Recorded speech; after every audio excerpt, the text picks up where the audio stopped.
in building. It's not going anywhere. You literally can't avoid it, Blank. You could try, but it's not going to happen. It's going to be all over the place for the I'm coming at you with a melee charge. He's heavy melee cancelled me. What's he doing? I thought that was removed. It's back for this, but that's just the power that we've got over the course of these next few days.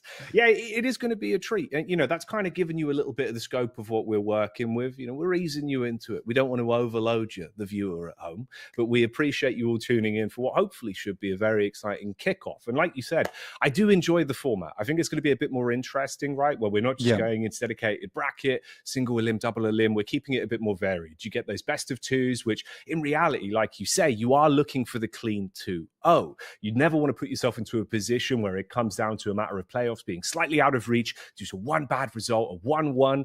You can't have that, Blank. You've got to come in and really run the gauntlet. That's why I think this is an interesting format that we're working with, because it is very competitive from start to finish, right? You can't have a lapse in judgment at any point here today. Yeah, I actually think that from the 17th to the 20th, these are going to be some of the most brutal days for these teams as well, purely because when you're playing those best of twos, realistically, when you're in a best of three format, there is always that capability on game threes to kind of read into your opponent. You see what picks they're going for. You either try and take one of those picks away from the team game three and then pull off the 2-1. Here, I think is going to be a lot of prep involved from these teams, from the coaches, from the analysts behind the scenes of like, what do we want to play up against these squads? Because you only have 2 games to figure things out. Because you get steamrolled on the first game, you do have a lot of time to adapt and prepare for the next. So as long as you've done your homework, realistically, you're looking for that quick 2-0. You're not looking to go for too many of these counter plays. You're not looking to anti-pick anyone. You're just looking to get into the thick of it, pick up that 2-0, and then move on in your bracket.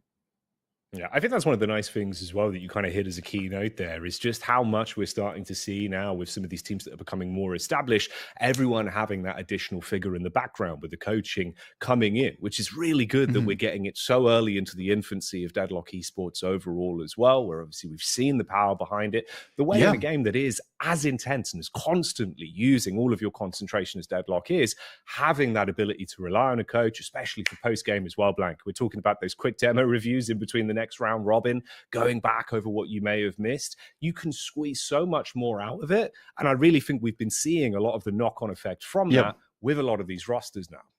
Well, I mean, Virtus Pro is a great example of this as well, because Lightbringer over there has been doing some serious work for that team. I know that lad has like some unreal spreadsheet somewhere just going over every single item, the plus and minus values in terms of how efficient a single 1600 might be in your games. And again, it is really important because, like you say, this is I would call it a very ADHD friendly game at the end of the day. But I think for those players, it's nice just to be able to get into the match, play your game and not have to worry about, well, what's the next big thing in my build, or what's something that I might have missed. These players can all build very, very well, and you need to itemize properly in your games anyway, but being able to have that like springboard of this is going to be a game changer in your match if you pick it up now. And I think, Lightbringer has certainly given Virtus Pro the edge in the past because of that. So yeah, I think coaches and analysts are going to become very, very important later on into Deadlock's life cycle. And right now, some teams are really eking out the little bit of extra juice they can from those big brain players. It is massively a game of min-maxing. We certainly noticed that over time. So I think any additional assistance in that way is it's going to make your life a little bit easier. But of course, at this point, it's all just kind of theory of where we think this is going to go and what we're hoping to see over the course of the days. We are just along for the ride, Blank. That's the fun bit. But we get in the bus, the big one-win Deadlock bus, and we just kind of go cruising along. We see where we end up on the sightseeing tour. The big teal bus, yeah, exactly. That's what we're in right now, and it's happy days, honestly. And we're going to be in the driver's seat, taking turns. I'm going to like scooching Jackie over now and again, and it's my turn on the wheel. But yeah, realistically, it's going to be good. Maybe it could be like one of those driving instructor type cars. We could both have a wheel, but I've got the pedals. My wheel doesn't work. It's placebo. It doesn't do anything. Oh, yeah, turn around this corner. It's plugged in. The controller's plugged in, mate. You are playing. Oh, wow. Yeah. What great play from you. Yeah, wonderful. I didn't know I'd be returning to the days when I was playing on the Xbox on Big Brother. Thanks for that. Yeah. No, it's all right. It's all right. I'm jogging your memory. That's what it's all about. That's what I'm working for, but that's what I'm here for. You know, when I got the email, that's what it said. Have you got dad jokes and off-topic references? Do a little Yeah, I got you covered. do a little bit of bullying towards Blank. That's great. Yeah, do that. Do that. Yep. That'd be amazing. Yeah, perfect. I've been doing that for years. In the contract, you say? Yeah, mandatory. I've been owned. I've been owned. Unacceptable behaviour. Just like a normal game of Deadlock. Well, Zingers, I mean, they're coming at you. It's 10 a.m. Blank. I'm giving it already. I don't like it. I'm assaulted by like a joke hornet right now. This is unacceptable. We're just buzzing around you. Yeah. God, and to be fair, if I got stung 3 times by a hornet, I think I'd just die. Honestly. So, yeah. This is. I think this is a better scenario for me, realistically. I just have my ego bruised. That's it. The verbal hornet is less deadly, you know, in the hierarchy of the animal kingdom or insect kingdom, I suppose. Causes ego death within 1 month. Just really gets to you. Slow burn. We're off topic, as usual. We're off topic. That's what we do. That's what we do. That's what we do. But the first game today will be Griga Gaming versus Melee Creeps. And like you said, I'm pretty excited for Griga Gaming overall. They do have some names you should recognize. I've already mentioned Wolfie, but Freemock's in there, as well as Sanya Sniper. Both very, very good players. Aegis Aurora players in here as well. And the Aegis Aurora actually did fairly decently in their pass. But, you know, this is a rebuild coming through from them. Overall, should be fairly decent. From the games I've seen them play in the past, like I was quite excited for it. Fleur is a player that I'm looking forward to seeing play. I know he played in Volume 4, but he's a young player. Previously played Fortnite quite a bit. But realistically, we do have a lot of Fortnite players coming through to Deadlock, which always astounds me, honestly. I think both games are pretty high APM, though, so somewhat makes sense, I guess. But yeah, I'm definitely excited to see Fleur play.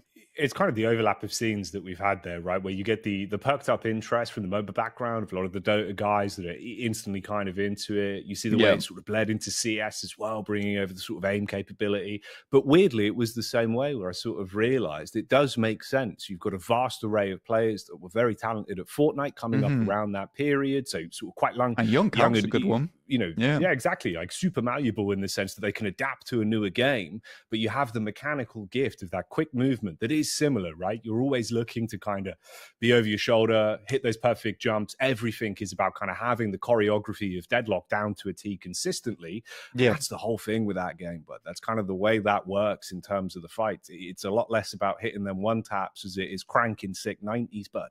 And I've seen it. You know, as much as they weren't born in the 90s, Blank, they can drop the 90s. Yeah, they can. Absolutely. And I think at the moment it is important to be able to adapt quickly in this game as well, because there have been weird meta in the past, you know, where we're all building Healing Nova right now, where there's a lot of rescue beams in there. I think support players are becoming more and more important in these matchups. I mean, Kelvin's, although he hasn't gone through a massive amount of change, I still think he's absolutely unreal. In these games, you're very, very important to have a flex onto a Kelvin in these matches. Ivy's been seeing a lot of love as well with being able to build more regularly over towards the gun side of things, and then been flexed off over towards support. So it's a little bit of mind games that you can throw out in the pick phase, which is something that's going to be important for melee creeps, because I know that Poshy Pop does have a pocket gun Ivy that he can play as well. So that's definitely something that we could see, though I know he more gravitates over towards Wraith a lot of times. I think everyone's seen a lot of the Poshy Pop Wraith clips in the past, but that guy's very cerebral. So it's nice that you can make things work on a multitude of characters. And I think Ivy, if you are playing gun at least, it's good to be able to make those quick plays, because you have to squeeze everything that you can out of a kit when you're playing gun Ivy, with the ult as well as, you know, Stoneform as well. That's very good at outplays. But like I was saying, it's cool being able to see a lot more of these support characters being flexed onto other roles as well, where the draft phase is becoming a little bit more, I don't want to say confusing, but a bit more complex overall. Yeah, we're definitely in a state now where you remember back in the day, right? Obviously, it was a bit more clean cut in the way we did things. Yeah. Now there is a lot more mind games in line. We're getting tendencies, more scrims. It's all been bubbling so much with the support of the scene that we've seen. That's a double scene there, but both uses of the word, keeping you guessing on which one I meant. But yeah, It's it the is verbal interesting, hornet. He's mate. back. Right? I know. I'm throwing them in. You never quite know what you're going to get. I come in from the left. I slide in from the right. Where am I? I'm creeping around in the night. Yeah. And that's what I'm saying, Blank. It's one of those where it is interesting now how we've seen those kind of tendencies get to a point where we do have a lot more of that sort of metagaming of team-based picks. The draft has gotten far, far more interesting over the course of time. And so is the noise going on outside. Everyone's revving their engines in terms of excitement for today's games. And I don't blame them, Blank, because like we said, it is going to be good. I want to go back on your point as well that you mentioned there. It is interesting how we have the Ouroboros of deadlock that does seem to be the cycle of gun is too strong, gun gets nerfed, gun comes back, and then it gets nerfed again and everyone gets upset. But I'm actually on the other side of the fence where I'm really quite happy to actually see we do have a wide array of viable, potentially quite overpowered in some cases, gun builds back in the flow of things. I think it does open a different avenue. You know what I mean? Yeah, and I think a lot of them are kind of they're supported by more of the spirit items coming through now. So I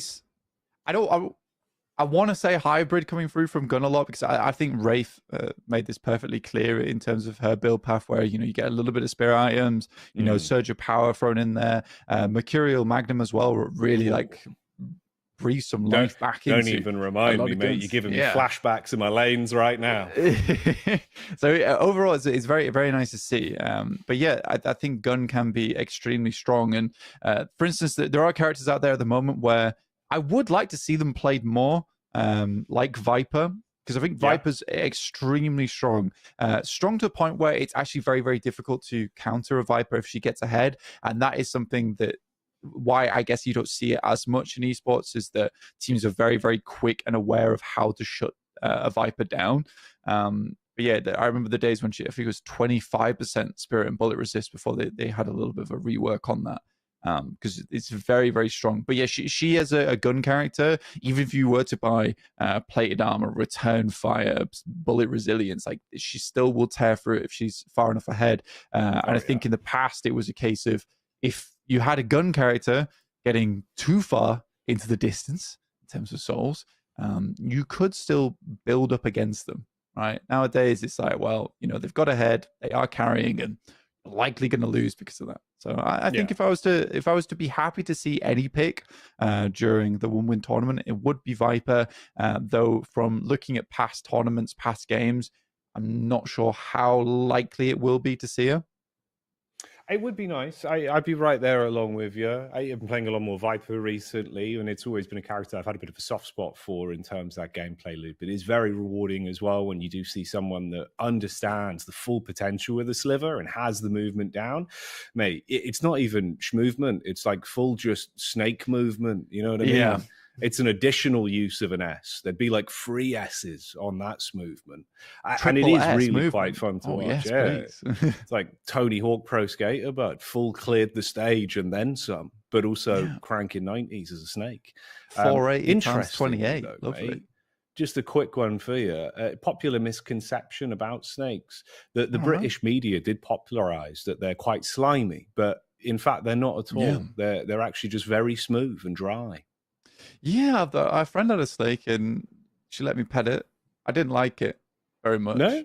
It was a bit frightening for me, actually. It was quite a big one, though. You know when else you get your whole hand around? The King Cobra, it was called. Yeah, the King Cobra. Burmese python. It was in a big aquarium. Yeah. He was the size of 10 men. We fought, we skirmished behind the bins afterwards. Yeah. I told him what for. Yeah. So tell me more about petting the snake. Well, basically, it was like one of those things where I thought to myself, I'm not going to have a chance like this in quite some time. I don't want to do it. I'm going to have to. I'm going to give it a go. You have to give it a go. If someone offers you a snake, and it's a friendly snake, and give it a little exactly. Pet. I'm 28. I'm reaching the end of my life cycle. I was like, I've got to touch a snake in my time. Oh wait, the cool thing is, for it. Actually, it's the way that they can physically just defy gravity. So, like, if you hold them and they like coil around your wrist like a little snake watch, they will just pull themselves back up, so they can be down here, and then they're like, "Wait, I'm up here." It's mad. I don't know how they do it. Bees are one thing; they're interesting enough with their biology. But snakes, that's a whole different category, Blank.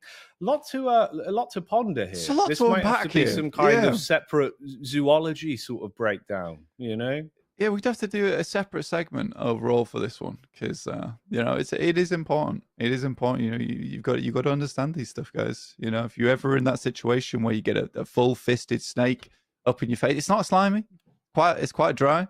Remember that it might that's not key. be a pleasant. It might not be a pleasant experience, but you got to do it. You got to do it. That might save your life. You know, that might save your life. You might be up against a snake and be like, "Oh, I'm not getting away from him. He's slimy. I'm going to slide right off him."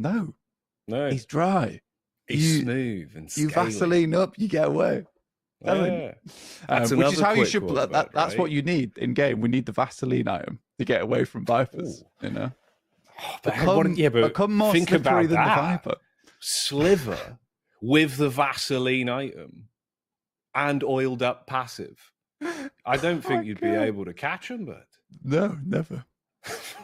That's just sent you west. That's context, all it took. We're 10 minutes in. We've sent him west. For context, we are just waiting for the first game on the cards here. Blank's actively choosing to delay the game to. I am, yeah. Well, I told the producer, like, look, we've got to get into this. Yeah. Yeah. My little, he's crying. Look pause. He's pause. He's having a cry. I am. I'm having a little bit of a cry, okay? That's all right, mate. It's nice to be back. It's good. It's good. Yeah, it's good. It's good. It's good to be back in the room. Back in the room. That's enough Viper chat. Breaking down the mechanics of Viper there. Quite in-depth thought process. What else you got for me, bud? What's on the tip of your tongue? What the hell? Well, I mean, you talked about gun items, but I think right now that there is a weird discussion going around at the moment where it's like, is gun too strong? Is spirit too strong? And no one can really figure it out. But I think that's a good state to be in. That is a good state to be in right now, where I think I would much rather the consensus was that gun's pretty strong right now. Spirit could be as strong, but not instead of everyone's building spirit and I'm getting blown up in the space of 3 seconds. Yeah. That is not good. But look at this. We have the draft coming right at you. Oh, it's done. It's done. It was done in the background. We didn't get to watch it happen live, but there you go. Maddie Creek's coming through with... actually, let's just go through this, Jackie. Let's just go through this. Let's start with Grigger Gaming first. Yeah, we can break this down. All right. Opening it up, Blank. We'll go left to right. So that's stage left. We've got the Geist pickup first coming in there. Tell me your thoughts. How does that go back to the snake chat? How's that go back? Well, you know, as much as Lady Geist might be one of the slowest heroes in the game, she is a slippery character. There we go. Nice. That was a good tie-in. Okay, I'm liking this. We're getting into it. All right, bud. But yeah, I think Lady Geist right now extremely strong. I can understand why she would be a first pick here as well. I think a lot of people have been considering Geist as one of the strongest characters at the moment. Does a huge amount of damage. I think Salty's been starting to build her a lot more in the gun variety. And again, it's nice with this new itemization because you can slip some spirit items in there as well. And Tank Buster, because it does percentage health damage, you can just drop that into the build with Spell Slinger, Berserker. You go off. You go absolutely off. But yeah, so I think Geist is a good first pick here. Just looking at the bans as well. Calico got banned out as well as the Kelvin. Those both make sense to me. And then we had the Sinclair ban, and we're waiting for one more. Sinclair also, was a terror back in the day. I don't think he's as potent, but still, if you are playing on a coordinated team, unreal strong. And you can understand why they ban him out as well, because you're picking a Lash as well as a Warden, two extremely good characters for a Sinclair to pickle off. So yeah, I actually don't mind that ban at all. But overall, Grigger Gaming looking like more of a mid to late game comp, where you've got that holiday to get you through that initial phase, as well as a little bit of survivability coming through from that Viscous. Whereas melee creeps, that I would say that's pretty strong throughout the game. You kind of just want to get your Warden and your Infernus ahead. But I think that the Lash, Ivy, and Paradox can do a lot of that heavy lifting in the early game. Yeah. Viability to engage fights is a good comp. You've got a lot of explosive damage early. Like the burst is nice. Like you say as well, farming potential is pretty good. Curious about what we're going to see in terms of the actual flow of the build for the Warden going into this one. A lot more viability. I feel like post-item rework, you've actually really blown the lid off of being able to play quite expansive Warden builds. Gun's really up there again. See, we're kind of doing our own point now, Blank. We're saying gun a lot and it's getting in there. So we've kind of, ruin that one for ourselves, but they are right. Maybe they are right, but it does feel unbelievable in terms of that hybrid build. Like you were saying, right? You synergize into that, mate. God, late game Warden gun builds right now, you are chunking Surge of Power onto the Flask. Hell, even just Flask base. You get compressed cooldown on that bad boy. One item slot. You're casting it out constantly. You're like some sort of aggressive wizard. Pretty much so. I'm kind of curious here as well because I think we did get confirmation. I had a nice little message off a friend there saying that Wraith was Melee Crew's second ban. It's just not shown on here, but that does make sense to me. And it could definitely be Poshy Pop on the Ivy. It could definitely be Poshy Pop on the Ivy, but not sure just yet because it easily could be on the Infernus or the Warden as well. There it is. Boom, as we say, it's in there. She was in some late night gambling. So I think that's fair enough. Like you build around a comp that is going to accelerate Poshy Pop, but you don't want the enemy team picking up Wraith because he's not grabbing it. And overall, for the last month and a half, I would say Wraith has been disgustingly strong. I think if you look to the metrics as well, it was around about 100 to 200. Maybe not that many, maybe 100 new players up into Eternus category who are all Wraith one tricks. That's how good she was. So you can definitely see why Wraith's getting banned out here. But overall, I'm curious. Who are you going with here? Who are you going with? Man, if we've got to draw the line in the sand, no fence sitting, I think purely just based off my heart's telling me from the comp and the potential that I'm seeing long term for this one, I would edge it out from the draft alone, Blank. You never know what's going to happen when you get into the cursed apple, homie.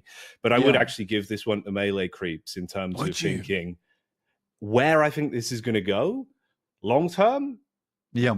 We have good starts in the lanes. We have a nice bit of farm coming through on this. I actually think you could explode. Late game, mid game, we're going to be in a good position. I actually would prefer that. That's kind of where I'm leaning towards this. I feel like there is a bit of potential, but again, that's just the way my heart's telling me. Oh, it's interesting. Yeah, I mean, to be honest with you, I couldn't fault you for it. I couldn't fault for you either because I think if I'm looking at this as well, it's like feels very, very equal in terms of power. I prefer Grigor Gaming's comp. I think that's a personal preference though.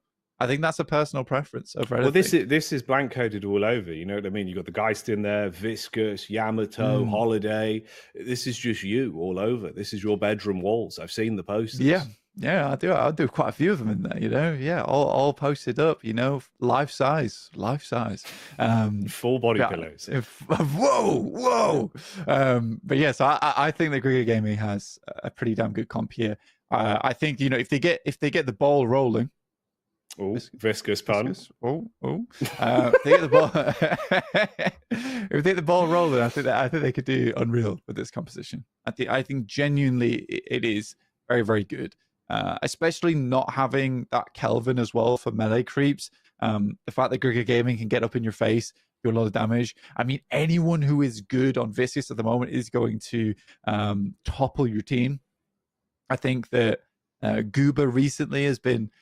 I have noticed that Goober's been posting a lot of clips to these clip channels, man, and he's been shying away from it. And the reason I think he's been shying away from it as well because he doesn't want to get Viscous nerfed. I don't think he wants to get Viscous nerfed. But finally, he's like, it's time. I show people what he can do. So if you got very good ball control, you can absolutely dominate on that. And even not only that is that Viscous can do very, very well whilst going semi-supportive too. So the Goo Cube overall it's a hyper-tuned ability, right? It's a hyper-tuned ability. It's unbelievably strong. You throw a rescue beam into the mix there, like anyone's getting saved. And I think that's the dangerous combo to me, Jackie, is the Goo Cube as well as the Geist. Like a Geist lives for a long, long time, and she can divert a lot of pressure off your team. You throw a Goo Cube into the mix as well, like suddenly that's an immovable frontliner, which is how Geist has been played a lot more recently. Is just this, like, she doesn't have a lot to bring threats onto her or stuns in that department like an Abrams, but just by virtue of doing a lot of damage, being a global threat the entire game in terms of, if we don't take her down immediately or we focus her too hard, she's going to life swap us. Yeah, it's a tough one. It's a tough one. And I think there's a lot of enabling there, which is going to allow the weird pick of Haze to do some work. Because realistically, you do need to divert a lot of pressure off that Haze. I'm yapping. I'm so sorry. No, you're good, bro. This is nice. I can see you getting into your flow. It's all right. It's been like a big pregame on this one. It's like, the intro to Star Wars, right? You get the whole preamble. We're setting everyone up. We're getting them ready. But the action is going to be the big payoff. That'll be action is coming. Yeah, it's on its way. I've heard they're preparing it in the background, but yeah, no, you're right. I am kind of curious to see how that will go. For me as well, I think it's just overall the skill ceiling we've now been seeing of how much more you can actually physically push out of Geist has been particularly interesting in terms of actually everyone kind of understanding it now. Felt like obviously, first sort of 6 months, we were seeing a lot of on and off sort of change where it was very sort of surface level in the way the full kit was used. Now it's down to a T where there is so much viability. Survivability is through the roof. The way you can just be so annoying. And like you say, the synergies that you actually do have with this comp to not only be able to have self-sustain, but also put people into an executable position. I'm more worried about the Shiv. That's where I feel like long-term, we start to get a fed Shiv here. Your potential could be actually uncapped, bud. Yeah, I again, Grigger Gaming, it's very obvious kind of the way they're going about this. Is Grigger Gaming is very, very scrappy compared to Melee Creeps. We're coming into this one a little bit late, but don't worry, you only missed the laning phase, realistically. See, I told you Blank had a button to start the game. Hey, I wanted to talk about the draft, man. That's all I'm saying. Well, you get what you wanted, but we're here now. We've arrived in the cursed apple. Game one, everyone, as we strap in. As we said, it's going to be an intense week of competition here at One Win Bombshell Vol.6. And we can kick it off with our opening matchup. Left-hand side, that's going to be Grigger Gaming. Of course, over on the right, you got the Melee Creeps or Blank. We can strap in. We're finally here. It's a rescue beam. There's a rescue beam on the Geist already. I'm pretty sure. Already no, there is. There absolutely is. I'm fairly certain it's going through. Your solo peepers at it. Yeah, it had healing, right? Save 2.4k. That's an immediate rescue. It's a good start from Fremont over towards Poshy Pop, and a good gank as well, Getting a lot of work done. Sire down 2. Again, this is a very, very cool combination. And I like the way they went about the laning phase here. Geist and Haze is an interesting combination purely because the difficulty Haze comes into in a lane going up against a Paradox as well as a Mirage, she can get easily pushed in. And the Geist is going to clear those lanes for her. That's a lot of damage. Nice call back again. Reference game's been on point today. Quick pickup coming in as well. Get the lift on the Infernus. A little bit of a slap on the drive-by. It is a nice move, though. Good reposition. Slip yourself up top, trying to stay alive, but the dot is nipping at the heels. Nice! Clipped him for the additional time on the afterburn. Very, very well played there. You do love to see it. Nice tracing, actually, to respond. It was a good bounce up. That's all it takes. Power of that dot. Get it off. Constantly taking them down. 5 minutes in, if you're just joining us, of course, missed a little bit of the opening moments of the lane effect. But we'll get you back up to speed and see how this one starts to unfold. Wrap through the subway as well. Up those boxes and make sure you're claiming the additional souls. Meanwhile, punishment going over in Greenwich. So there's the burst. Instant response back from the Warden. If you can isolate it, could still be pretty good off the back. Cover's working well. There's the flask, but a tick of HP remaining.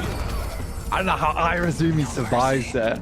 That is unbelievable work, and AVG does go down in the end. Really, really well played, honestly, from both Sanya Sniper as well as Fluoride. It's quick thinking in those moments that really gives you the advantage, because the fact that they both go opposite directions as well means that the Warden is very unsure where to place that last stand. in those moments. So right now, Grigger Gaming doing some very, very good work. There is a little bit of a clapback, but that's about it. There's the rescue beam coming into effect, keeping our boy Leafer up.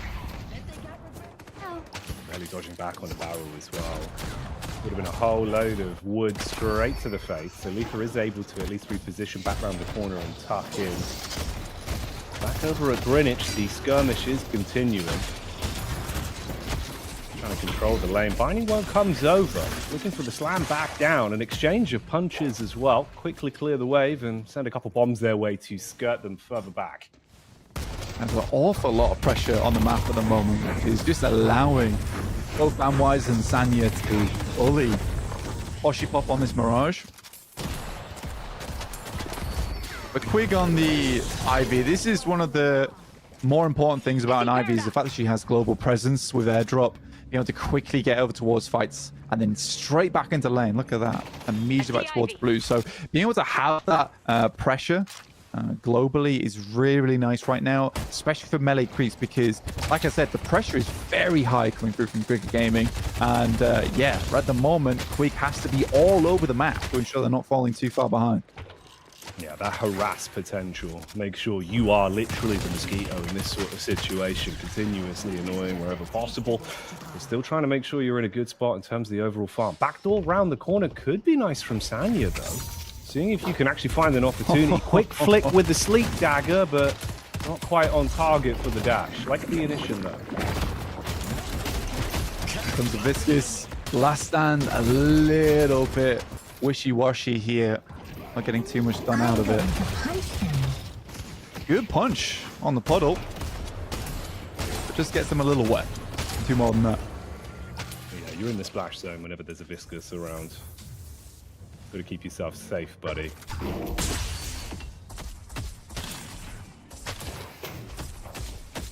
Big thing right now is that Bamwise is on 8.9k, almost hitting 9k at the moment. Melee creeps falling behind because of this. Overall, the pressure is nightmarish over towards AVG. You lock a warden down, not much you can do about it. And having both the barrels and the puddle punch there means that movement is going to be very limited for your boy. Going to parry as well, get the full commit off onto the Guardian, and that's an early one going down. Back over on Greenwich, there's been a lot of skirmishing the entire time. Result off the back of that bodes well. Sanya quickly burning as well off the back of the dot damage. 50% HP, but the sleep dagger. Oh, that was a quick response, bud. I think Sanya escapes purely off the back of that dagger to the dome. Nice stuff, straight into the frontal lobe there. Leaves Leafer with a few less IQ.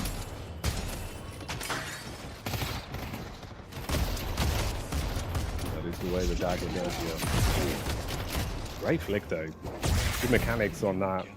Not only got you the escape, but kept you alive overall. Same cannot be said again back towards mid here. The way heating up as Leafer continues to cause carnage, but this is what you were talking about in the draft. The potential viability of a Haze getting aggro early and building off the back of it. Looking for the quick reposition, Shiv alongside for the push-up, force him off, control the lane. See what you can build from this. Cell count's going up, 9k now in the back pocket at least. Geist in a great position as well. Yeah, sort of an interesting... I kind of like the build coming through from Sanya here. I mean, picking up the slowing Hex nice and early as well for low main, Leafer as well as Quig. Even Poshy Pop being able to stop the tornado is really important, because for Mirages, that's like their big utility. Being able to get out of fights just with tornado and slowing Hex can shut that down quite quickly. I wouldn't be surprised to see a couple more slowing Hexes coming through out of Grigger Gaming. Again, you're looking to capitalize on this early game nice and quickly. Let's go blue. The urn has been dropped. Let's go blue. You see the setup as well. Eyes in the wrap around the back, still continually looking to harass fast, maximizing the souls off the back of the farm. Nice fadeaway shot with the ult fire as well. Connect that one, a little bit of chunk to the face, but Leafer will buff it straight back out. Crouching Viscous is always the most lethal. Hidden Tiger maneuver as he goes round for the rat. You get the ult off, pin him in position, and that's what you get, Lomain. It's a pretty disgusting combo. You know, having a Haze who can quickly stack up those fixation, alongside with Holiday just holding him in place. And then Reach goes for the jump there. It's going to get the additional timing. Attempts to get the stun off using airdrop, which is a cool combination. But once again, Sanya with his sleep dagger leaves Leaper in bed. Oh, another one! Oh, mate. Yo, this is crisp right now, actually. APM and pathing's so good as well. You're seeing the way you're actually just being able to maximize this, constantly engaging in fights, being able not only to slow everyone down, leave them in a really vulnerable position off the sleep daggers, but still playing the own game to a perfect position. It's a bit of a predicament to be left in here, though. Lomain got to reposition, looking for the slight adjustment, get the additional height off the back of the zip, and see if you can find the slam. It won't matter as Poshy Pop is going to pop you. Fremont is gone.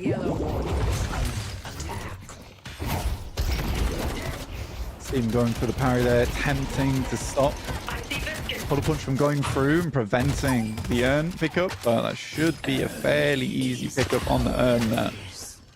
Which is a really, really nice pickup there for Melee Creeps. They desperately need a little bit of money, and actually that sends them ahead. They're up to 69k to 66 coming through for Grigger Gaming, and honestly, I think that Melee Creeps have done very, very good to keep themselves in this one. There's been a huge amount of pressure been sent through. Again, you do have the souls where it counts, though, over towards Grigger Gaming on both Sanya as well as Bandwise, on both the Geist and the Haze, who are going to be your hyper carries later on. Alifa knows he's going to have to quickly get himself up to speed. He's doing a massive amount of work for the team, and likely by buying a couple of the anti-healing options, toxic bullets, potentially even a heal bane, he's going to look to try and shut down the likes of Shiv as well as Bandwise. He's back at it, and that's the harass onto Leafer as well. Quick call for the reposition. Oh, hang on a minute. Thrown back in off the ult. Looking to slow them down. Wrap over. Launch yourself into the action, Lomain, and they're just trying to force them out of it. Constantly getting the pressure on. Slam down. A nice bit of a tag off the flog as well for the quick heal, but does blow up in their face with Leafer being put out. The fire extinguisher finishes off Fern on that one, and they get away with the mischief they were looking for. Yeah, like we were saying at the start, it's a very scrappy comp coming through from Grigger Gaming. They can remain in these fights for a long, long time, whereas Melee Creeps looking for these combination plays with the lash ult into combustive concussion, last stand, airdrop to lock them in place. I think they really start to pop off towards the late game, Jackie, and right now they're just not quite there yet. At the moment, Sanya still building heavy into the damage, but picking up enduring speed as well. Very nice. Oh, actually be able to eke himself across whilst in sleep. That was kind of sick, actually. Good display of both of the aim capability and the movement there. Great counterpoint on either side of why it's so good. Yeah, ballerina maneuver. Quick TP out to escape. You got the chunk of headshot damage, but negated overall. Two muddied respawns as well. Back up. You're looking at the 4-on-6 at the minute. Space to be made, potentially. A lot of back and forth at the moment. I was saying before is that Sanya's kind of playing this, it's sort of a pseudo build with the enduring speed and slowing Hex. It's a build that was popularized by Overkim.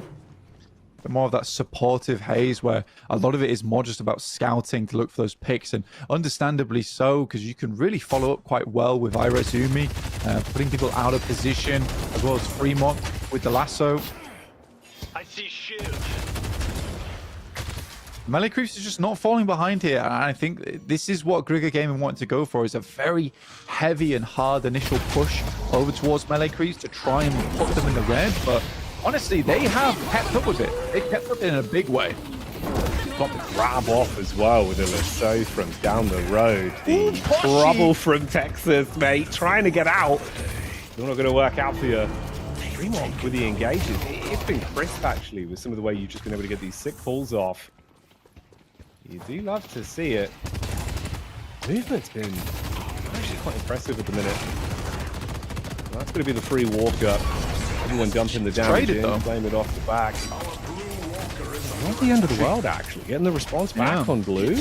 Viscus is coming in to at least try and delay, but too little too late. You get out with murder. It's Really, really good stuff there. I mean, quick thinking coming through from Leafa. And the Combustive Concussion perfectly timed as he comes out as the Goo Cube. And that's another kill in the back pocket for these boys. Really, really good stuff. Again, that's a nice trade. They already had one walker, so that's 2 found. Just sending that horrible holiday back. Too easy.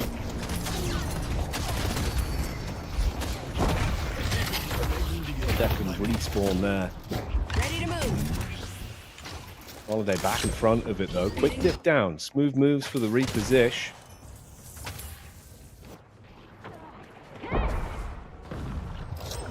Initial leap and bandwise just starting to move away. Well played. Good swap, immediately sent back down. Is this going to be a mid play? I mean, they are so close to it, and off the back of that kill, yeah, absolutely could be a play here. I don't think the guys from Cricket Gaming are in any kind of position to try and contest this.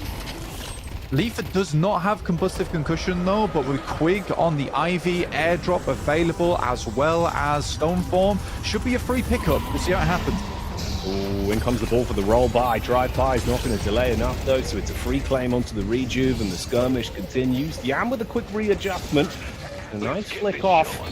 At least one down. Try and force it out. Combustion goes out. Maneuvers off the back line. Good tracing, at least from the Viscous as well. Puddle punch. Oh, there's the backup.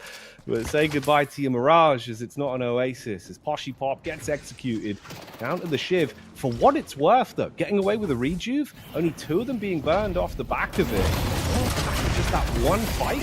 Potential to convert a little bit more out of this as well. Oh, maybe speaking too soon, actually, with the bite back. Good headshot damage. Conversion rate of the headshots we're seeing right now from Fremont. He's putting that Holiday to use blank. And at least that's the lash out of action for another 10 seconds. So low main losing that one. Still 3 of the rejuves in play. Yeah, I mean, getting another rejuve off is always nice, but yeah, very free play there coming through from Melee Creeps. And again, I would say that a lot of that is purely up to just the time that these players have been spending together on this team. Melee Creeps who are very quick on the pickup. We got a kill very close to mid-boss, so let's just immediately try and pick this one up afterwards. We have the IB in action, so really, really nice play, and they can snowball off the back of this. Poshy Pop taking a lot of damage off the distance as tornadoes send through. In comes the bullet rain. Good damage, but the dance does not do enough. It's a nice angle to play off for the sneaking Geist maneuver. Get the life swap in as you go driving on by. Conversions are still coming in though. Equal trades at the minute from the back of it. Burn out the ultimate. See if there's much more to be done from this. Slam back onto it. Meanwhile, Warden taken down. That's AVG out of commission. Oh, still finding the adjustment there. Good response back. Nice headshot in. Big fight coming through. Another good lasso takes him back, but that's about it for the time being. In the meantime, though, it is Lomade pushing up over on towards Walker 1, and he should get this. And I think they're very happy with this trade. Poshy Pop's coming back up fairly shortly. Should be another Walker in the back pocket.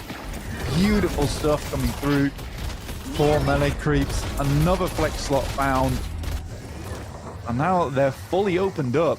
That's going to give them a big lead just in terms of itemization, be able to get that 8th slot in there. An additional item, huge at this stage of the game. And fair play as well, man. Some of the actual choreography that we've seen coming out from that Viscous, the way that I resume he's been playing it, the survivability has been absolutely unbelievable. Like Fremont, some of the ways he got out, the clutch cube into the rescue beam, the setup was perfect. You had like a sliver of HP. Timing on it was incredibly precise. And that was 2 fights he was able to keep himself involved in off the back of those plays. And you can see it here. Bit of a pause coming in. We get the reconnect. Gives us an opportunity to look over how things have been going in terms of the KDs and the results in the game so far. And it felt that way, right? You've had the harass from Sanya, but it's all been Fremont with the actual burst damage that we've seen there on the Holiday. And Fluoride really coming alive as well. That's those 8 kills. These are some of the key names that we were looking at when we were really theorizing about the potential for this comp. It's getting scary, mate. Shiv keeps going like this. Where are we going to end up? Farming a tier 3 right now. Reconnect back in, and the action will resume. I think the big thing there is the 3-1-15 over on Sanya Sniper. I mean, had a massive amount of impact. And if you look at the soul count at the moment, 135k to 123, but that's with melee creeps. They are lagging behind in kills by about 6, so I think that they have just worked the map a lot better. You also got to consider the fact that, you know, they have 3 walkers, all guardians, whereas over for melee creeps, they still own their blue guardian, which has denied a massive amount of map space coming through for Grigger Gaming throughout this entire game. And it's just been some very strong macro coming through from melee creeps, able to hold onto everything, and that just comes with the actual heroes. You've got super maneuverable characters in the Ivy as well as the Lash, being able to get all over the map. Good adjustment there with the rescue beam as well. The quick save, pull you back from the rooftop. Trying to bait them in for the urn fight, but it's a skirmish that they really don't want to take, leaving themselves susceptible for a bit of an aggressive maneuver here. It's a quick reposition back round towards York as well. Link up with Sanya on the haze, clear the lane. But they're so survivable at the moment as well, Jackie. If you look at it, there was so many players heading over towards that urn that right now, if you look on the left side of the map, both Lomane and Leafa, they are stealing the entirety of Grigger Games jungle and just extracting value from that side. You'd imagine that those 2 jungle camps that have been left up, they've been left up with probably just 1 denizen down there left alive, just making the lives even harder for Grigger Gaming in towards the future. But yeah, overall, really fun game so far. Just, I think it's come from the extremely aggro playstyle of Grigger Gaming versus the slow and steady maneuvers from melee creeps. That's interesting. It's given us some great plays thus far. Again with the Sleep Dagger. Get the Bullet Storm off on the drop down, everyone ganking up. So you're able to get 2 conversions off the back of it. And this actually could be one of the first windows we've seen in a while. That's going to give you 45 seconds of free time. Down with it. 4 versus 6. Warden looking for the re-engage. That's AVG. He sniffed out a virus and wants to deal with it. Let's see if he can firewall that one off. Whip wrap down the back, chasing him down as he looks to get out. You've got the group now. Space to play with. Drop down for the quick cube. Poshy pop blown to bits as well. Some Mirage out of action. This actually could be workable from this. Ooh, so much burst as well on low main. Goodbye. Bang, they're doing it. Getting into the groove now. You actually have space to work with. We can see them convert this to at least getting that Guardian, steamrolling up, seeing if you can get the burst damage back off onto the Walker as well. This is the window they've been waiting for some time, and Leafa looks to harass. Paws coming back in. Yeah, I think that right now what you're looking for is that blue Guardian. Like, that has been a real sticking point this entire match right now for Grigger Gaming. Now, for those unaware as well, Psycho 13 is in instead of Wolfie. I got that information a little bit earlier. That's for Grigger Gaming. Yeah, getting rid of that blue Guardian is going to be really big news, but you just wonder, can Leafa hold this alone? I mean, he's on 28k. He's an incredibly fed Infernus at the moment. I think he has Ricochet at this point. I'm not sure. But regardless, like, even him just popping on the debuffs, the afterburns, like, that might just be enough to stop this push. But look how low this thing is. And they're opting just to leave it. They're scared of him, dude. Oh, man. Damn, okay. So no full commit off the back of it. It felt like actually it finally being presented a window of opportunity. They were going to see if they could take it. But instead, let's see what the response is. Group back over. The window you had with the money spawns is starting to fade away as well. Only about 10 seconds difference on the low main respawn compared to Poshy Pop. So they're going to be coming back up, and they're already looking to scope this one out. Play for the souls instead. That's Leafa grabbing the urn to deny the potential pickup on the other side of things. Still just shy of about 10k ahead as well. So money in the bank to be made. Yeah, it's pretty rough as well, because, I mean, with this soul count, 145k to 154, I think you're right on the edge of that not being a Grigger Game-sided urn. Again, just holding on to it does allow, again, melee creeps to get a lot of work done off the distance. Pretty poor swap there. Again, I don't think Holiday's the best of targets to go for. Very, very slippery. Vaseline item on deck. Oiled up, tier 4. Whipped out. That's big. That's really big, actually. That's nice. The full execute back onto Leafa. Here we go. Carnage starting to kick off. All the ults coming out. Everyone looking to try and make the most of the situation. Lash with the lift up. Reposition over the top. Fremont goes down. The barrage of bullets is thrown out from the haze, trying to make the plays. You get the reposition on the quick walk stone from Viscous, faking them in, but the damage is back up on Sanya. Meanwhile, forced down back towards the mid-boss arena, looking for the slide slice. See if you can push them from this. That's a 2-2 trade. Low HP across the board. Live swap's still available there for Bamwise, but his teammates are falling around him. Quick got a massive amount of work done on the Ivy, by the way. Again, I think a lot of people underestimate just how strong a gun is. Great tornado mid slice and dice as well. That's wild. Just eventually get that life swap off over towards Poshipop. He should go down for that one, and it does make it a little bit easier there for Grigger Gaming to swallow on that fight. But mid-boss has just come up here. Trying to force them off from this. You get the binding word across onto the Geist. No ult to save you on this one either. Oh, lipping around, looking to try and get the damage off. It's a quick knock up. Warden goes in with the backup of Leafa from the respawn as well, so they can convert that. Man, this is brutal, Blank. Every opportunity they've had where it feels like they have a slimmer of a chance to actually gain some map control round towards Broadway, it's just wiped away from them. And now the shoe's on the other foot. Mid completely open. Muddy timing's on the free spawns. It's going to be down for 45 seconds as well. That's a mid in the bag, unless there's something you can throw out on this. You don't have the ult on the Yam. Striker 13 not having that one in the back pocket yet. Oof. We saw the roll in from the Viscous last time, but nowhere to be seen this time. That's going to be given up for free. Yeah, again, it's one of those moments where I think you get a little bit greedy with the life swap there. Sure, they get Poshipop, but I think a full reset was required. I mean, the numbers that Grigger Gaming actually had up and available sort of dissuaded the guys from Melee Creeps that going for mid-boss. So, yeah, I think in that instance, it is just a case of realizing that mid-boss is going to be up soon.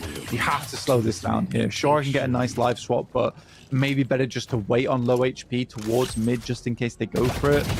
It's an unfortunate one. Unfortunate. Bullet Dance doing massive amount of damage over towards Poshipop. All taken down as the burst fire as well as the siphon bullet. So she is shredding now. Storing time. Starting to come alive and build off the back of this one. Leeds are relatively close the whole way through, but maybe this is going to be a bit of a turning point for it. Pad out on the soul count.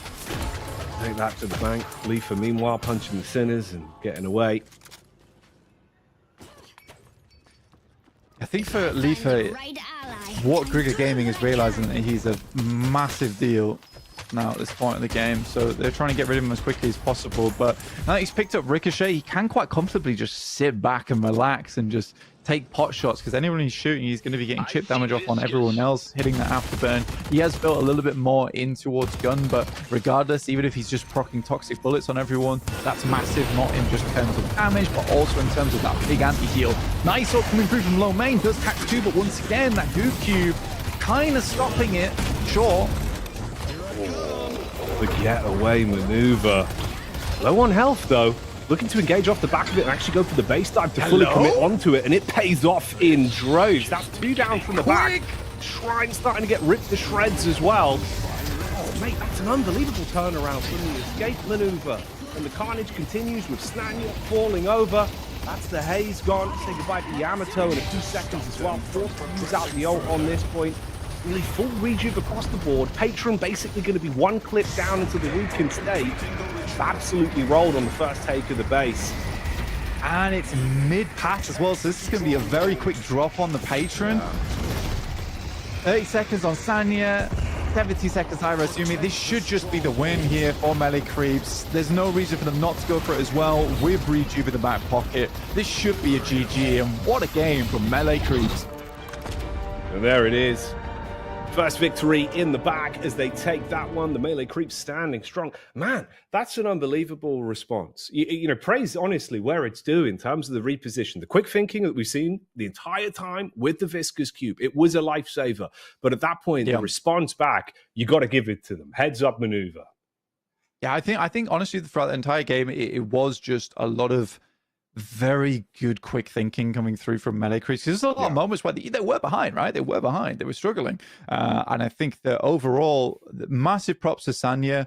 Some of those sleep daggers were legendary that match. But regardless, as much as Sandy Sniper tried, could not get enough done in that match to really eke out a big advantage, because they just weren't transferring a lot of that into map pressure, into taking the jungle. And melee creeps, it feels like they've played against this type of playstyle a lot of times, and they were quick to just be like, let's get low main and Leafer out there, just get them farming up. We've got Quig as well as low main anyway to get around the map and help where's needed. Poshipop's fairly safe most of the time with Tornado as well as Teleport.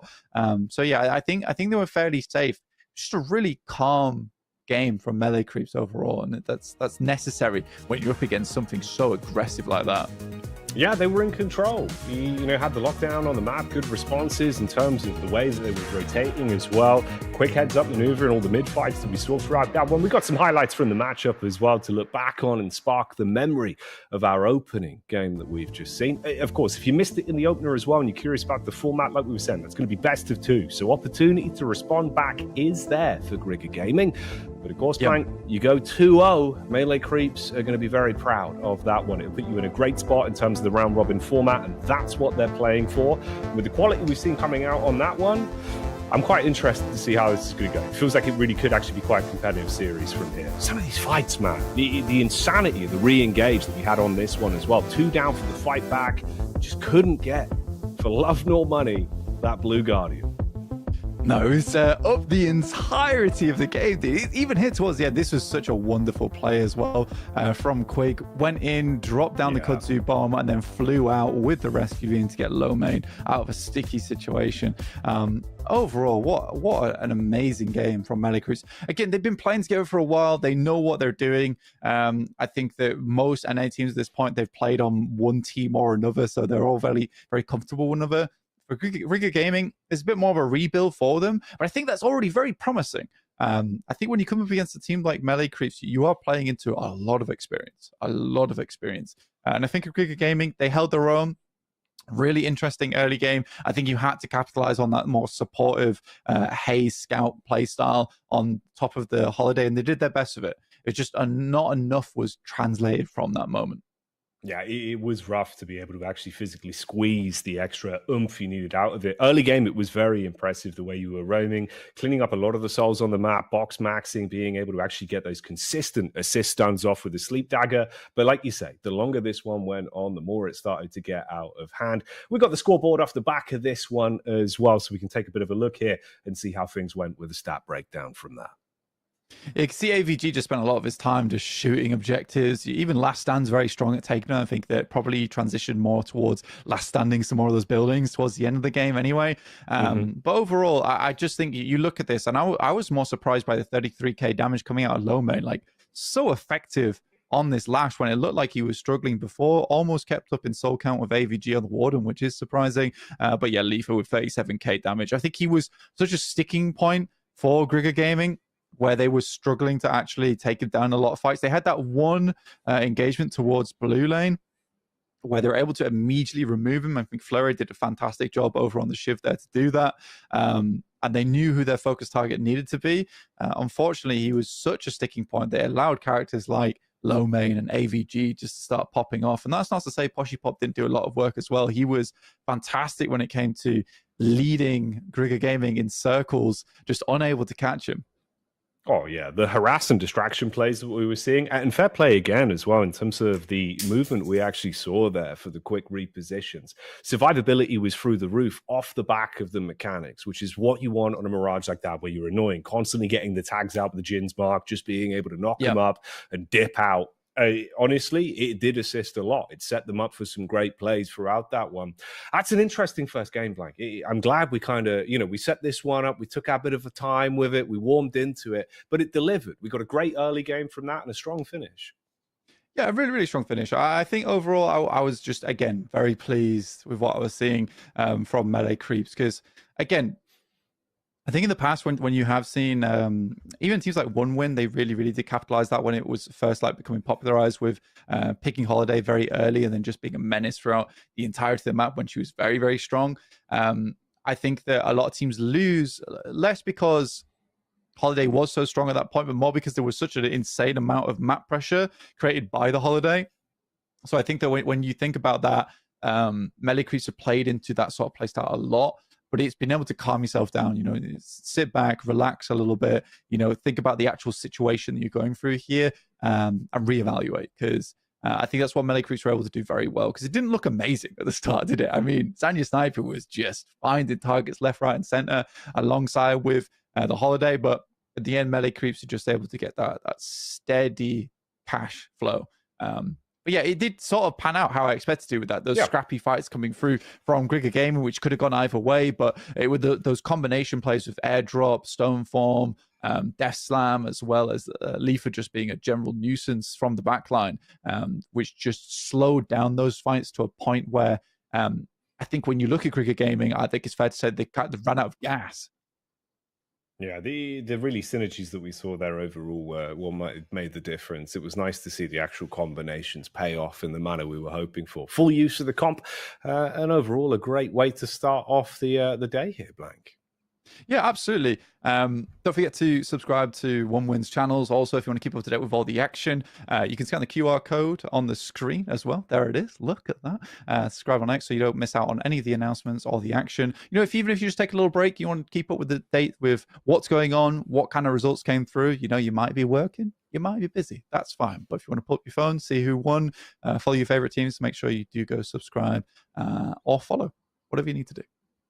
Yeah, the option's yours. It's all there. The possibilities are limitless, really, Blank. That's what we can offer. The limitless possibilities. Yeah, well, yeah. It's like an infinity symbol.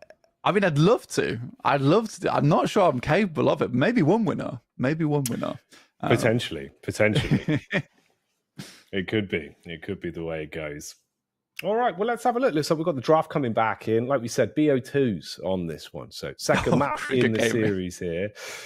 We've got the picks coming in. First ban, we've got the Lash over for the side of Grigger Gaming. Yeah. Calico banned out as well for melee creeps, and the picks coming through. Yeah, it makes total sense on the Lash ban. I think he actually was incredibly impactful in that game, was low main. Really hard to pin down as well. Again, I think that's what was difficult for Grigger Gaming, is they had a lot of characters on melee creeps who were very difficult to pin down, and that's going to make this third pick for melee creeps a little bit interesting. Like, what do they go for here? What do they want to pick up? If Grigger Gaming even want to pull out the Ivy here, take that off melee creeps, that could be beneficial, because I do think it was more just the map presence which set melee creeps apart from Grigger Gaming last match. But overall, they're going for something very similar.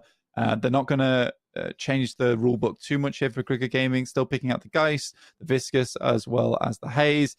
Melee creeps are fairly happy with how Poshipop played on that Mirage. Going to pick that one up again.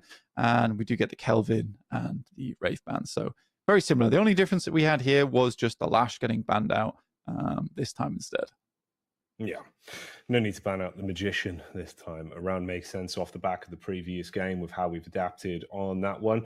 I'm glad to see at least the Haze pick coming back through. Like we said, that was a very impressive way we saw the opening moments of the flow, where you had confidence, where there wasn't such a vast soul lead. The engages that we saw, the actual flank plays, were really good. Great movement, good positioning. The routes were crisp.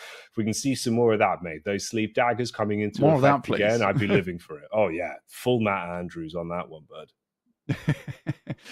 Yeah, overall it was definitely interesting. Again, I think for melee creeps, that Lash ban is going to throw a spanner in the works for them, and I'm curious to see what they come out of here. I'm still expecting them to pick up the Ivy, unless it gets taken away by Grigger Gaming. But again, I don't think that Grigger Gaming is going to change all that much, because they were close, and I think that here in their mind, what they're thinking is that if we ban out the Lash and go again, we might have a lot more capability to make this work. The Vindicta, though, that's a nice pick. That's actually a really nice pick. I think people a lot of times underestimate how strong Tether actually is. It doesn't get broken by many things whatsoever. For instance, Holiday Bounce Pad does not break Tether either. I think there's only one thing in the game that breaks Tether, and I think that is a TP.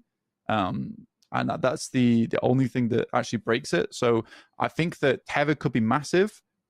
If you go full burger grill build, potentially this could be really nice coming through for melee creeps. So I like that adjustment. I really do like that adjustment for melee creeps. No, it's fun.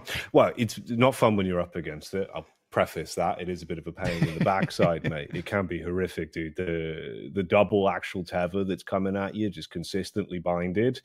yeah, it's a rough night. You know, it's like walking down Camden when you're not ready. You don't know what's going to come. Not ready for it. No, Nighttime no. Camden as well. Yeah, Exactly, we're going mate. crazy Yeah, on it. dangerous. It's quite scary. Vindicta just pops out and tethers you. God, never. Never. Yamato Not pick about up that. back in as well for Grigor Gaming. Yeah, so Psycho 13 back on that one. Yeah, so I think for Grigor Gaming, like I said, I don't think there's going to be many changes here. For Melee Creeps, I think that, again, the realistically only change here is going to be the Vindicta pick. I think that's a nasty pocket pick as well coming through from from Melee Creeps.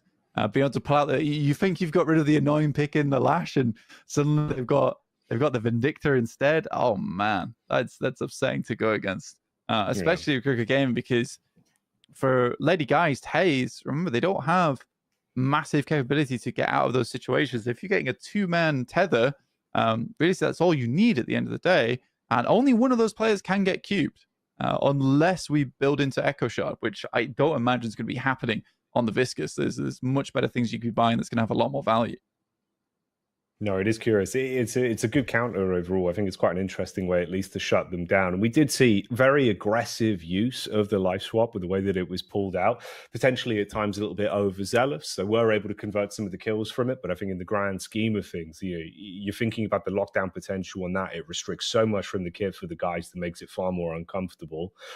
Man, this is an interesting one. So overall there, we got the last pick waiting to come through for Grigor Gaming. We'll see if maybe there's a curveball to be played with. But overall, I think they're playing it very similarly. It seems like they have a safe comp that they feel relatively comfortable in. We saw the way it translated in the gameplay in the previous matchup. Hoping if you run it back, maybe it'll be a different result on this one. Yeah, I respect Grigor Gaming for what they're going for as well, because you're going for speed and aggression. I think that... by all right, that makes sense in a best of two. That does make sense, because I think for Melee Creeps, they're playing it slightly different, which is we're just going to try and make it to the end of this marathon. If that means we have to eke this one out till 30 minutes, that's absolutely fine. We don't want to go for anything too crazy. Even just having the Paradox in there is really big. I know we did miss quite a few of those paradoxical swaps, but respect to him. I mean, it is a very maneuverable composition that Grigor Gaming had. It is hard to hit those swaps a lot of times, and I'm not sure I could do better. That's an understatement and a half, but there you go.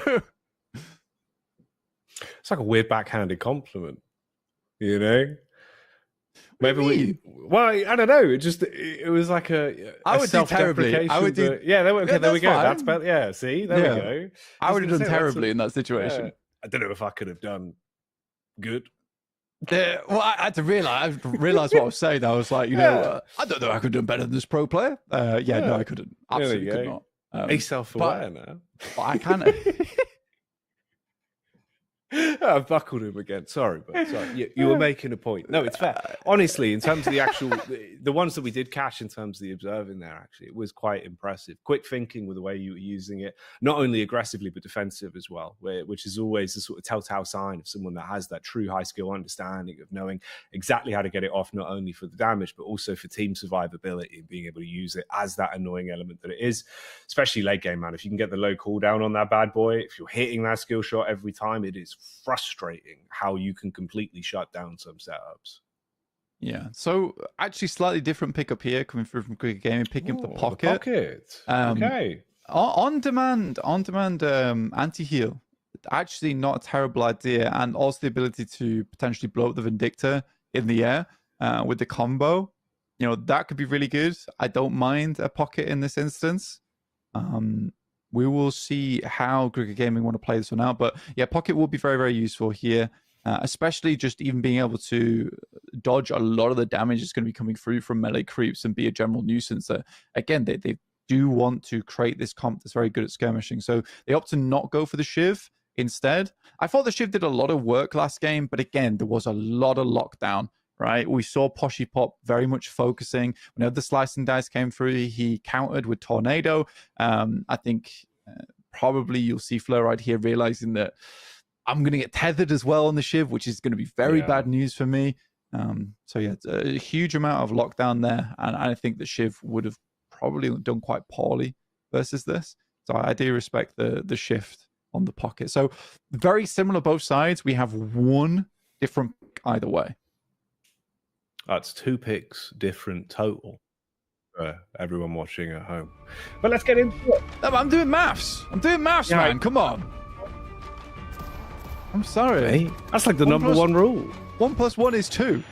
Yeah, and 2 + 2 is 4. Quick maths. Let's get ready for the action. Game 2, we're slipping into it. The establishing shot of Broadway as the cursed apple prepares for another rumble. Grigger Gaming back on your screens versus Melee Creeps in an epic of the summer. Look at that. Watch one win and strap in for what could only be described as a game of equal stature.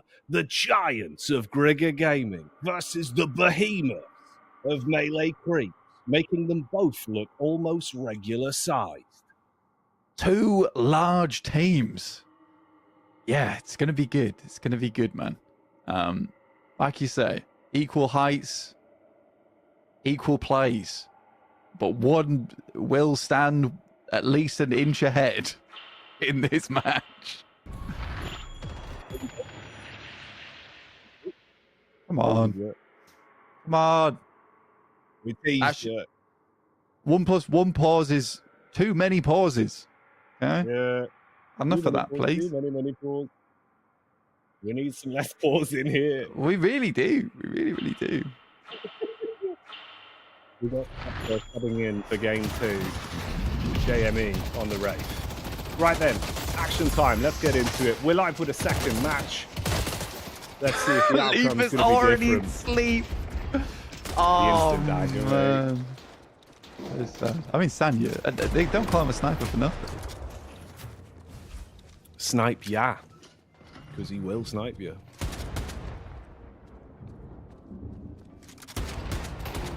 In Take a reality, look at it's a shame he doesn't play Vindictor, actually. You know, that would be the perfect tie-in. Yeah, it would be, wouldn't it? It really would be. It would Not have meant been, to but be. gotta think about the brand value. You know, that was a real... I'm having a physical reaction to this lane. I would hate to be Leaper right now.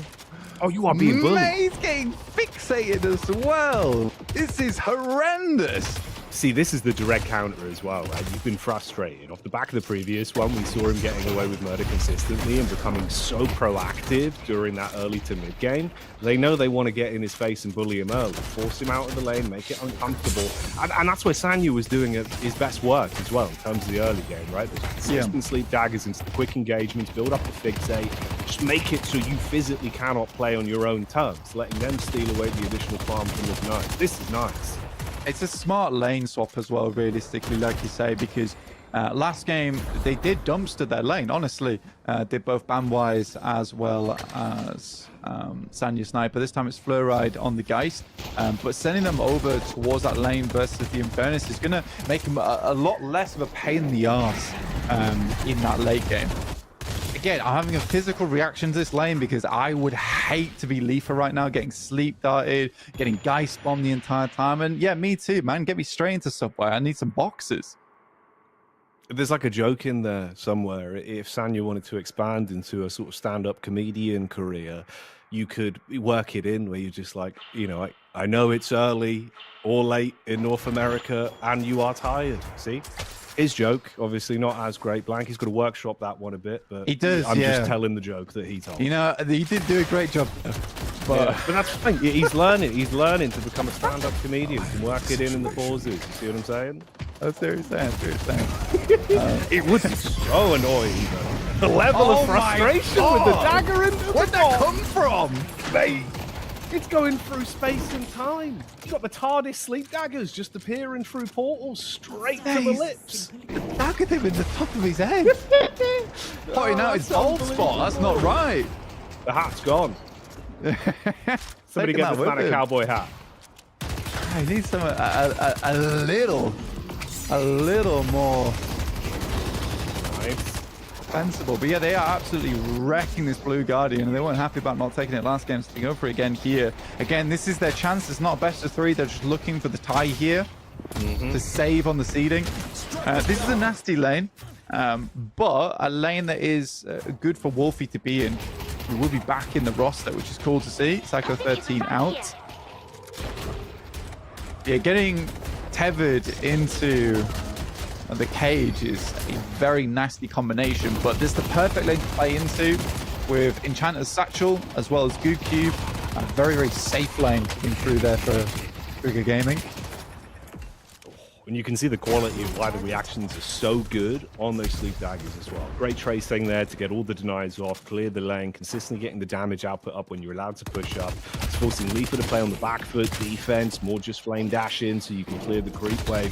But this is vastly better. Every few seconds, when you get that 20-second cooldown up, sleep dagger in, burst the clip on, build up the fixate, and that's how you take the Guardian at 4 minutes into the game too. That is a very early Guardian here. And a really nice Guardian to pick up as well, especially for the play style that Cricket Gaming want to go for, which is a lot more pick heavy. You know, getting a side lane Guardian, it's not massive news for them, right? It doesn't open up as much of the map as Blue does. This is a very, very good adaptation. Again, we talked about adaptations at the start of the show if you weren't here with us. But in a 2-game set, it is quite difficult to immediately make those quick flicks because you saw how fast we were in from the last game to the next. Cage should grab him, doesn't quite clip. Quick movements from Irazumi. There is a snipe available, and Low Main will pick that one up. Like I said, this is a very safe lane coming through for Grigger Gaming, but still, melee creeps are able to make it work. Good response. Tried to make the best of the situation with a viscous ball to at least escape those tank controls throwing you off on the reposition. This is nice from the run as well. Big dive in. That's AVG again. Finding impact early. You get the ult off, locks down for the engage. Good with the flower. Swift uppercut. Another man goes down. Quick respawns back in. It's early doors. I know it feels like it's been a bit more intense on this one, but we're barely reaching the 6-minute mark. It's tough as well, I would say, for Wolfie, because on a pocket, it's really tough getting behind early, because you want to win your lane with that overwhelming presence that the hero has. You know, with the cloak into Enchanter's Satchel, you can get a massive amount of burst off early, and you just want to dominate that lane. But the fact they're not able to... He just jumps off straight away, he's not having any of it. The fact that you lose it quite early is... it means that the pocket's not going to be able to get a lot done. Ooh, no, not to be done. Tried to get the quick stun off with a stone form. Last ditch attempt. Really not much you can do to save your life on that one. You are hemorrhaging HP off the back of it. But again, good to see Fremont, really quite crisp with the way we're getting these quick grabs off, reeling them back in. A bit of IV fishing. You've caught yourself a nice golem. Ooh, here we go. This is revenge being served cold on this one. You got away with murder AVG, and now you get ganked up on. They call for the rotate over. Make sure they're able to put him in his place. Ooh, Vin with a quick tether, looking for the backup. Lomane might just sneak out on this one. Ooh, nice little rescue beam. Keep Lomane alive. Hits the crow on the retreat as well. Again, this is where Sanya Sniper's going to shine. Being able to just leave mid lane as well to the Geist is very, very important, because it's hard to push a Geist in. There's a massive amount of trooper control with that bomb, and Leaf is going to have a hard time pushing him on his own. So Sanya Sniper just has free reign of the map now to go around and do some good damage. With the aim on Sanya as well, it is disgusting stuff. Taking full advantage of these teleports as well, can get from one side of the map to the other and just have presence absolutely everywhere right now, Jackie. Yeah, this is what you want from a Haze player, right? You can see the macro, the understanding of the map rotations, positioning for the quick response, and then unbelievably crisp aim to back it up, hitting hurty-verties all damn day. Meanwhile, a bit of space being pushed out on either lane as well. So you get that Guardian on your side, you claim that, grab the flex slot off the back of it, with no real response as well. So no casualties from it. Leafa potentially going to be caught on the wrap around as well. You got pressure building up with a quick IV rotate, get the drop down and see if you can force back out on towards Greenwich side. Try and get a bit of a trade from this. Survival action coming in. There's the pocket, the anti-heal burst out. Looks like this as well with a flick back over, puddle punch to get the final knock on, and Wolfie is down. That'll be the Guardian going for their trouble. Oh, actually, maybe the save. Viscous on the wrap back around. Oh no! Oh, you're being hit by the triple ball. having the... Oh, that is not something you want to hear in this instance, do you, whatsoever? Lo Mein tries to go for the cheeky snipe. It's not meant to be. Getting away around the corner. Puddle punch to get out. Needs to hit one more shot at least. It's not happening. And Sanya's here alongside with the Holiday. Barrel to the face. Oh, that's beautiful. Whitewater rafting. Smooth moves again as well. All it takes is one tap with the low HP to say goodbye to the pros. Sarah, mate, this is a great response, actually. Impressive stuff, though, again. Irazumi, you know, props for the way we were seeing the more supportive plays in the prior game in terms of the use of the cube at just the right time, every time. The intuition with it was incredible. But again, here, you're seeing the actual movement and use of Puddle Punch to not only get the burst damage off, but those quick responses. Telltale sign of a Viscus that can be so handy in a magnitude of different ways. Meanwhile, down at the subway, it's like a night out in the London Underground, Blank. It's all kicking off. Quig struggling a little bit here. Again, though, melee creeps. Let's take a look at the soul count. 45k to 50k.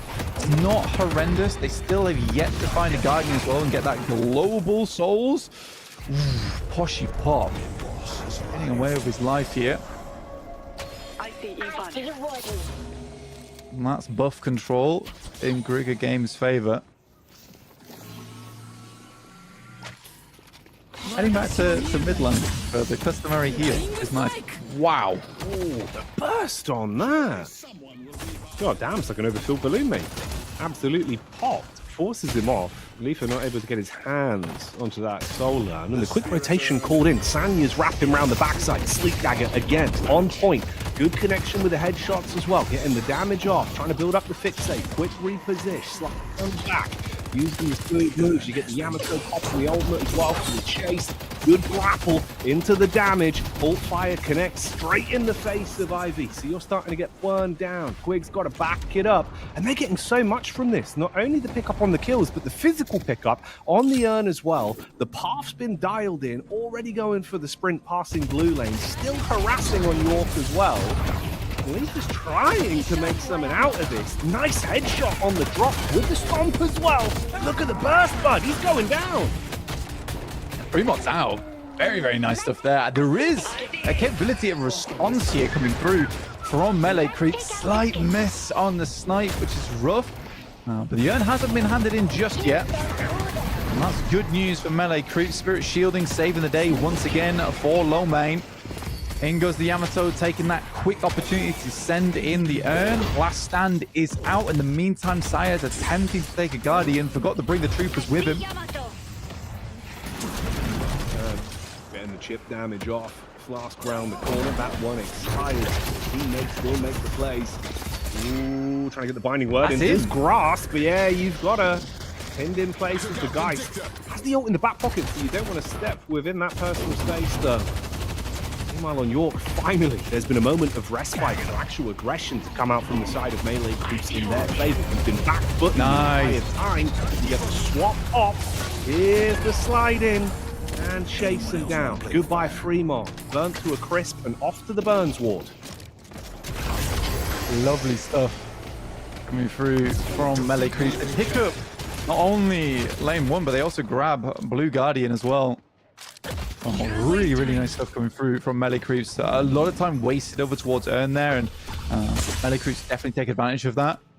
And if you look at the soul count, 66k to 66. So they do pull it back in their favor once again. And this has always been the difficulty for Grigor Gaming. I would say it's around about 10 minute to 20th minute in the game where you do see melee creeps just clawing their way back into these matches.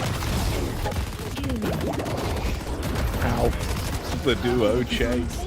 Burst damage again. Okay, the Tether at least does buy a little bit of time. Slips out. Yeah, this is away. Quick dip around. Rolling to safety. Oh, good tornado as well. That's going to slow you down. Can't trace. Adjustment shot on the snipe.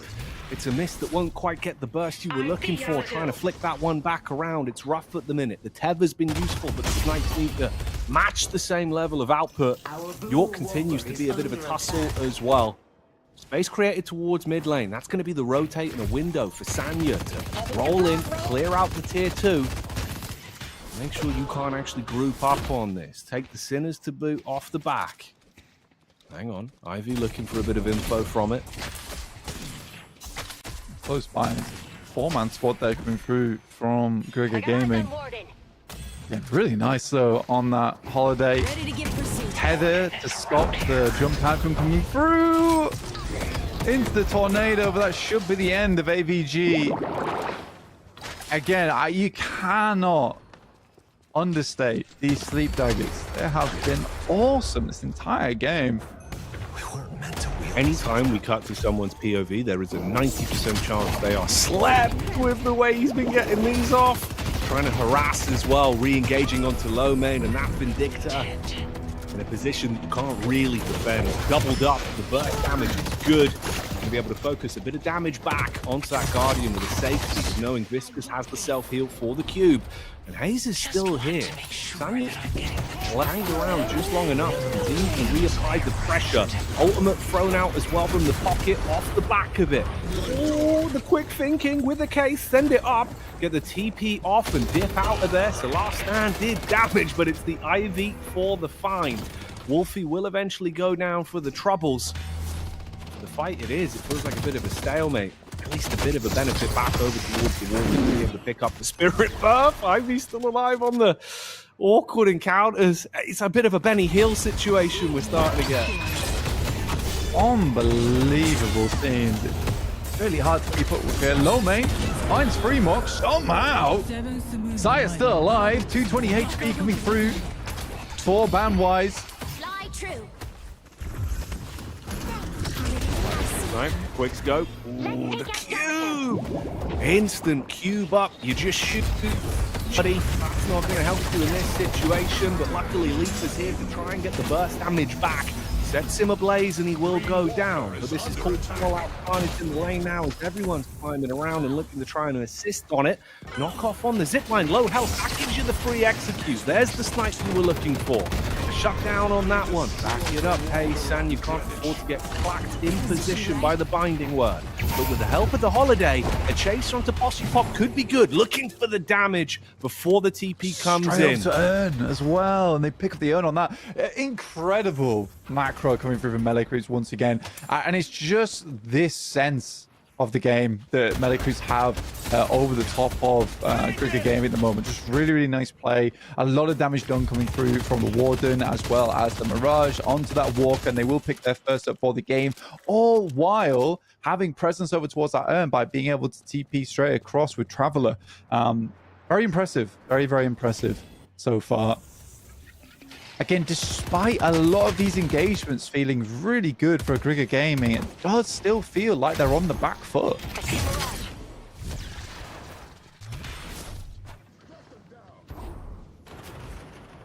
What a different flow of game here. This series has been delivering, mate. It's been very fun to watch, actually. Great start to the tournament for today with what we've been getting out of this. A lot of intense fights, good quick thinking, great repositions, display of not only the aim skill, but the movement as well. And maybe we'll get some more of that here. The holiday bait play. You go up the stairs, the guy chases you into position, gets you right where you need her. Nice. And that's going to be the grab.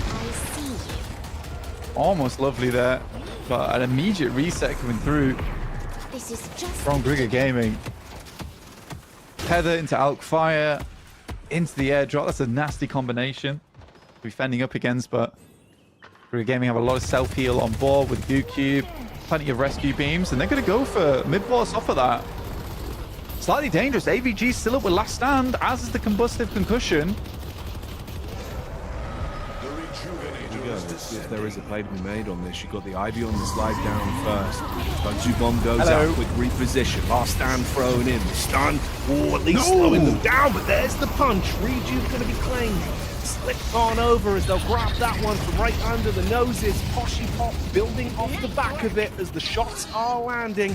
Hayes trapped in an awkward spot. Quick thinking to straight back onto the quid. But it's a full wipe. Reset there from the Rejuve and space to be taken. They can get the Walker off the back of this ramp towards Broadway now. Really smart maneuvers coming through from Melee Creeps. I mean, sure, they missed the Rejuvenate. I actually thought it was going to go in the favor of Melee Creeps. As soon as that Yamato went down, they just didn't have that confirmed secure anymore. Regardless of that, I think that's a good fight. That's a great fight for melee creeps. The only player to still have Rejuve on board is Bamwise. Playtime. And they do an awful lot of damage towards that Blue Walker. And everyone knows just how important it is to take that Blue Walker early. That really does crack the map wide open.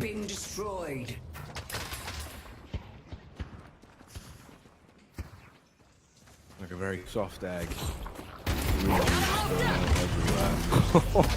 Again, in the spirit lasso. Oh, Poshy Bop, it's been awkward time and time again. You get the dive down from the pocket as well to add insult to injury. Make it uncomfortable here. They really want to apply pressure and get this spit to pay off so they can try and get a walker from it. Holiday with a quick reposition back around. We cut over to the POV of Leafa as well. They're fending them off. It's all about York now. That's the group up, outnumbering them. You've got a rat coming in back through the zip lines at the minute for the Ivy to make the assist overall. Burst damage is there. Dire's holding this alongside with Poshy Pop, who makes the Traveler in. We'll be able to assist it. I actually think they may just hold the Walker. It looked doubtful on the back line, though. You will have Fluoride on the guys. Poshy Pop is so tanky. I wonder what he's built on this Mirage. Yeah, survivability on that one was insane. It felt like it was going to go down like paper, but stood strong. It was up for quite some time. Buff up as well. Grab that one. Ooh, dip round the back. Oh my! Trying to get out and see if you can slip away. The old magic trick disappearing act.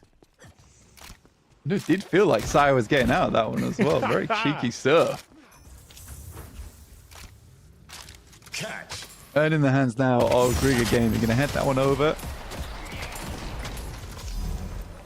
Question is, how badly do melee creeps want to hold on to this in a 5v6 essentially? AVG's not there either with the last stand. And it does feel like they're just going to give this one up. At least delay slightly with airdrop.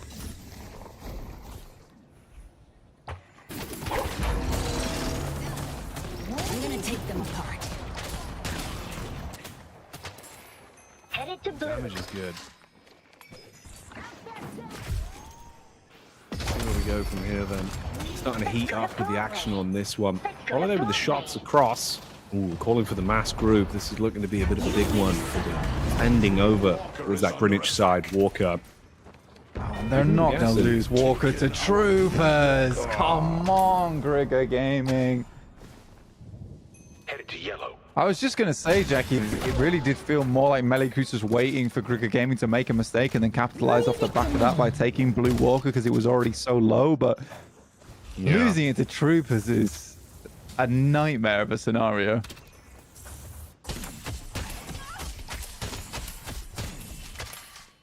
Yeah, that is rough, bud. One really big creep. He's done it. He's been getting the bicep curls in. It pays It's the off. bazooka creep. Where's he come from? He's got the RPG.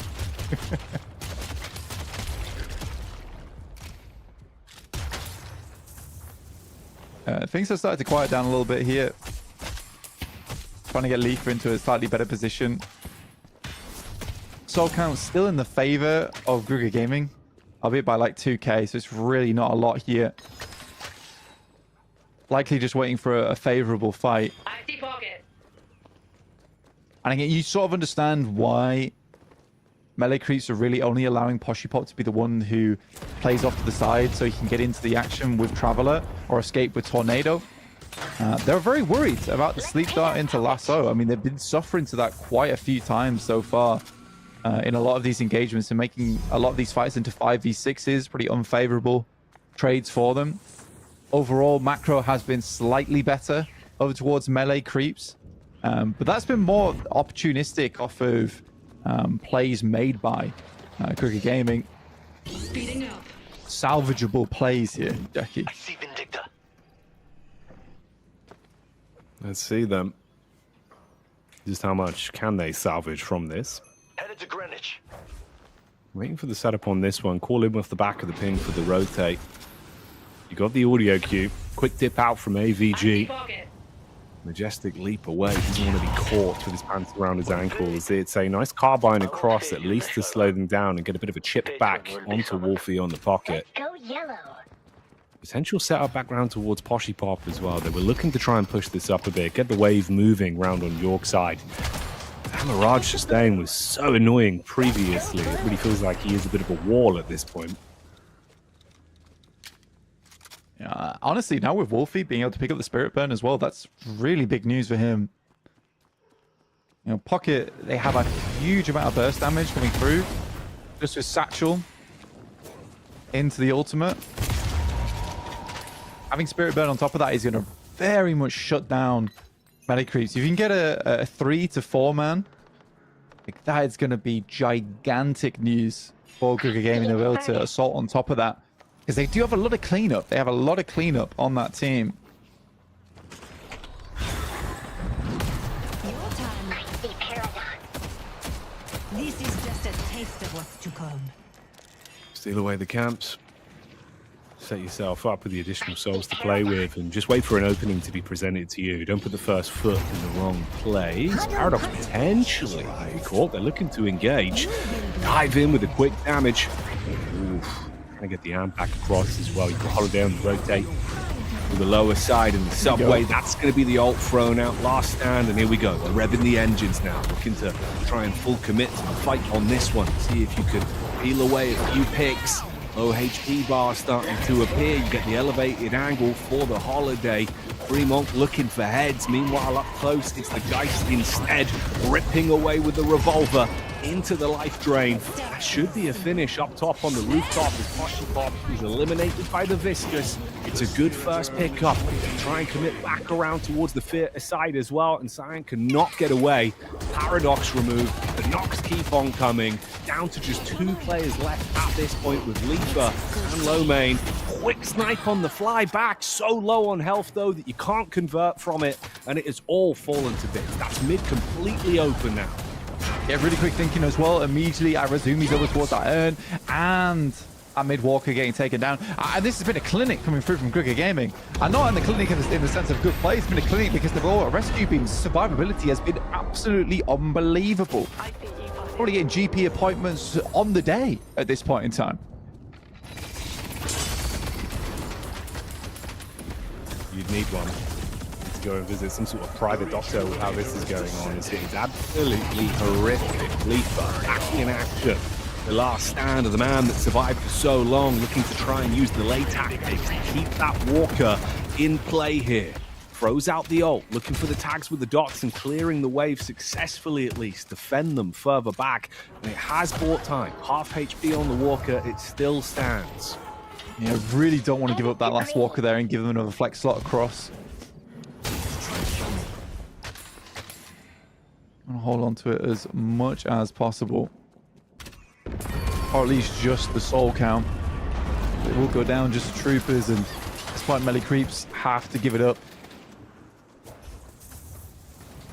Been a tough game here for melee creeps. It looked like it was starting out quite well, where they were able to slowly claw this one back, but the soul lead has skyrocketed for Grigger Gaming. For solid 40k, and usually at this point in these types of games, it is just going to be over, and this is likely to be a 1-1 in Grigger Gaming.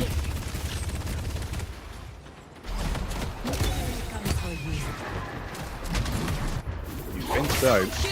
The rejuve to play with and the setup that they're rolling with right now, and that is a quick heist. Rolls in, the Holiday makes out like a bandit with his steal from the lasso.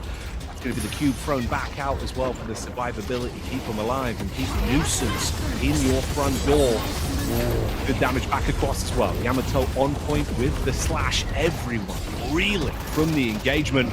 Quick flick up the rope, looking to try and get the damage in. Leaper needs to buy time for the team, using the defensive combustion to hold them back towards the windows. Knock up on the barrels, good. There's the paradoxical swap into the complete collapse. Say goodbye as you're taken down from that one. You get one pickup from it, but low HP to play with, and a bit of chip back onto one of the shrines. Yeah, they're looking to try and chase this one down as well, just a little bit. And the players are all fairly low. Sanya back up to around about 20%. No life swap available for the Geist. There's the base Guardian down. Irazumi once again making the executive decision for that one. Picking up their final flex slot in the game. Leafa will find Fluoride though. Damage keeps on coming as well. Applying the darts, both of them stacking with the backup of Poshipop, being able to get the Jin marks stacking up and leaving them in a bit of a rough position. Aerial combat kicking off in Broadway as it is a bit of a showtime at this point. You get the reposition around the corner. Poshipop goes down. 2 trades back in their favor though, with Quig and Leafa coming together to be able to at least isolate Sanya for a few seconds. 20-second respawns on both of them. They still had the rejuve in the pocket to play with. That's why they were able to slow down the fight, reset, go back in. God, I guess this is a good idea. To overcommit to it. Oh, no cube to save you on that one. So Irazumi will need to be Res Umid. We need to make a stand. Soon. Yeah, that's right. That's right. Soon me. Please.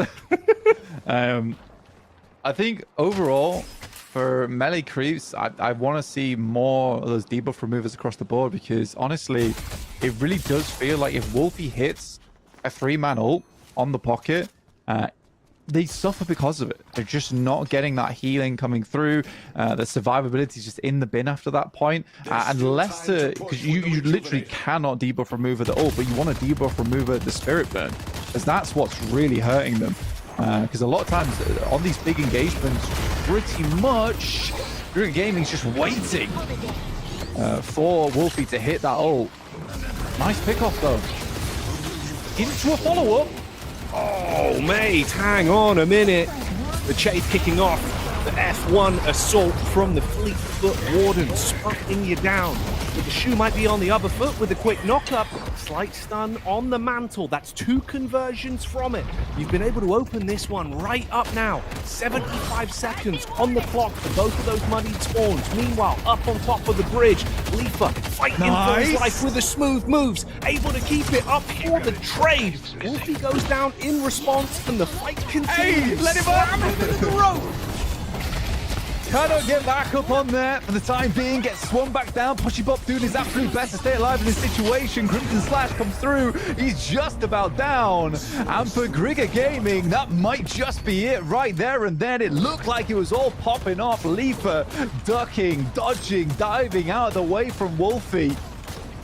It's not meant to be as the Wolf bites down hard. Big jaw.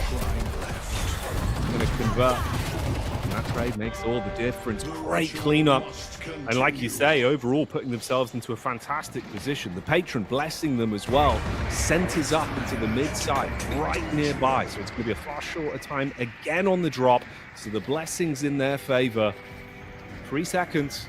Couple spawns to play with, but defending this one is Quig's going to go be big. quite a pickle, bud. They've got to do something sick off the back of it. There's the engage from the Paradox. Leaper up into the combust.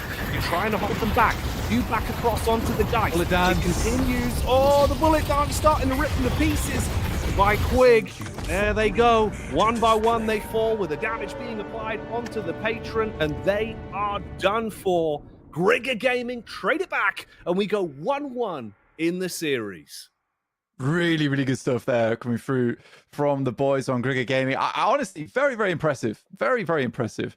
I think genuinely, I was happy with the way they played that out. It was much more how I think they wanted that first game to go. And they just didn't let the guys from Melee Creeps get themselves behind, essentially, because I think for Melee Creeps last game, they just kept pumping those souls ahead and ahead and ahead. This game, they were much more coordinated. And I think it all started just from putting your boy Sanya Sniper in that blue lane, right, up against Lefa. Just being able to take him down was massively important, because the fact that he didn't have a great start and then leaving the Geist there as well just to clear waves over and over, there wasn't a massive amount of farm for the guys on Melee Creeps to steal, to take, because that part of the map just wasn't open yet, and the Sanya Sniper just goes off. So, yeah, again, I think the MVP of that map, even from both games, honestly, has to be Sanya.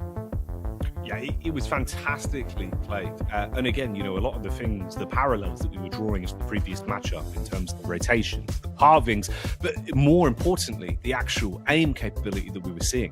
That's where it was paying off. Didn't matter if it was horizontal or vertical. The flicks were so precise.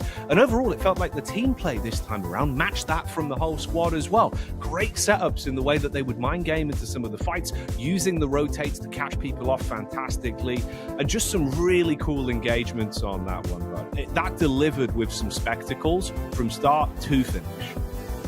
It was a lovely game. Honestly, really, really nice game. I think of both teams very, very good at this one as well. Again, you can see the coordination coming through from melee crease, but you can definitely also 100% recognize how hungry Trigger Gaming are in this series. I mean, Sanya, again, definitely putting the team on the back in the beginning of that match. Not to understate how strong Holiday was in that game as well, pulling off some sick lassos left, right, and center. I think AVG and Leffa did their absolute darndest to stay in this game as much as possible. Just wasn't meant to be. Again, Wolfie with that Spirit Burn, as soon as that came online, it really did feel like the beginning of the end for melee creeps. There you go. That's the way it ended. The Haze plays to close it down. The stats from that one, off the back of the second game in the series, a 1-1 split in the BO2s. So trading wins. And like we were saying, you can see some of the impact here clearly translated. Again, Sanya, 7 frags, looking very aggressive with some of the output, but still being able to keep up in terms of the assists as well. So we're still just really feeling not only the impact of being able to completely commit into a kill. Yeah. In that early lane, it was just the annoying element of consistently making it feel uncomfortable for you to be able to push up. Great control of the aim as well, like crosshair placement on point there, but the actual lead they got from Souls early, it was really, really nice to watch. That's a great one. I'm glad we saw a bit of a close matchup on this, Plank. You know, the first game sort of wet the whistle, but this one delivered. Both of these teams really showing us what they're made of tonight. Yeah, in a really big way. And again, I think it has been very hard to make Haze look good recently. And I mean, Obakim's done a good job of bringing it back into the fold a little bit. And now Sanya's showing us a very strong performance here in the 1-win Bombshell Vol.6. Extremely happy to see it. I mean, Free Mock as well. Big props to that guy. Big props to that guy on the Holiday. What wonderful stuff. Yeah, it was incredible. And we've got so much more action to get through, so don't go anywhere. At most, grab yourself a drink and come back, as in 7 minutes' time, we'll be slipping into our second BO1 of the day. Join us for that in a couple moments' time.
Takedown.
And welcome back, everyone. Our first BO2 of the day is wrapped up in a neat little package, resulting in a 1-1 trade for either side.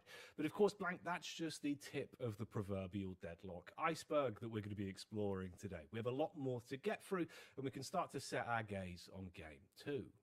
Yeah, which is cool because we've got Guerrilla Gaming coming up again versus Fearless Furies. So we'll get to see more of the same, see just how effective Sanya Sniper as well as Fremont can be together on that Holiday Haze combination, because that early game was sublime from those two players. Coming against Fearless Furies, though, that's going to be definitely an interesting one. Some players from Aegis Aurora from Volume 5 on there with Arian, and some from Lotus, but mostly CIS Rejects players who played in Volume 5 of the one-win Bombshell as well. So pretty much just CIS Rejects rebuild, essentially.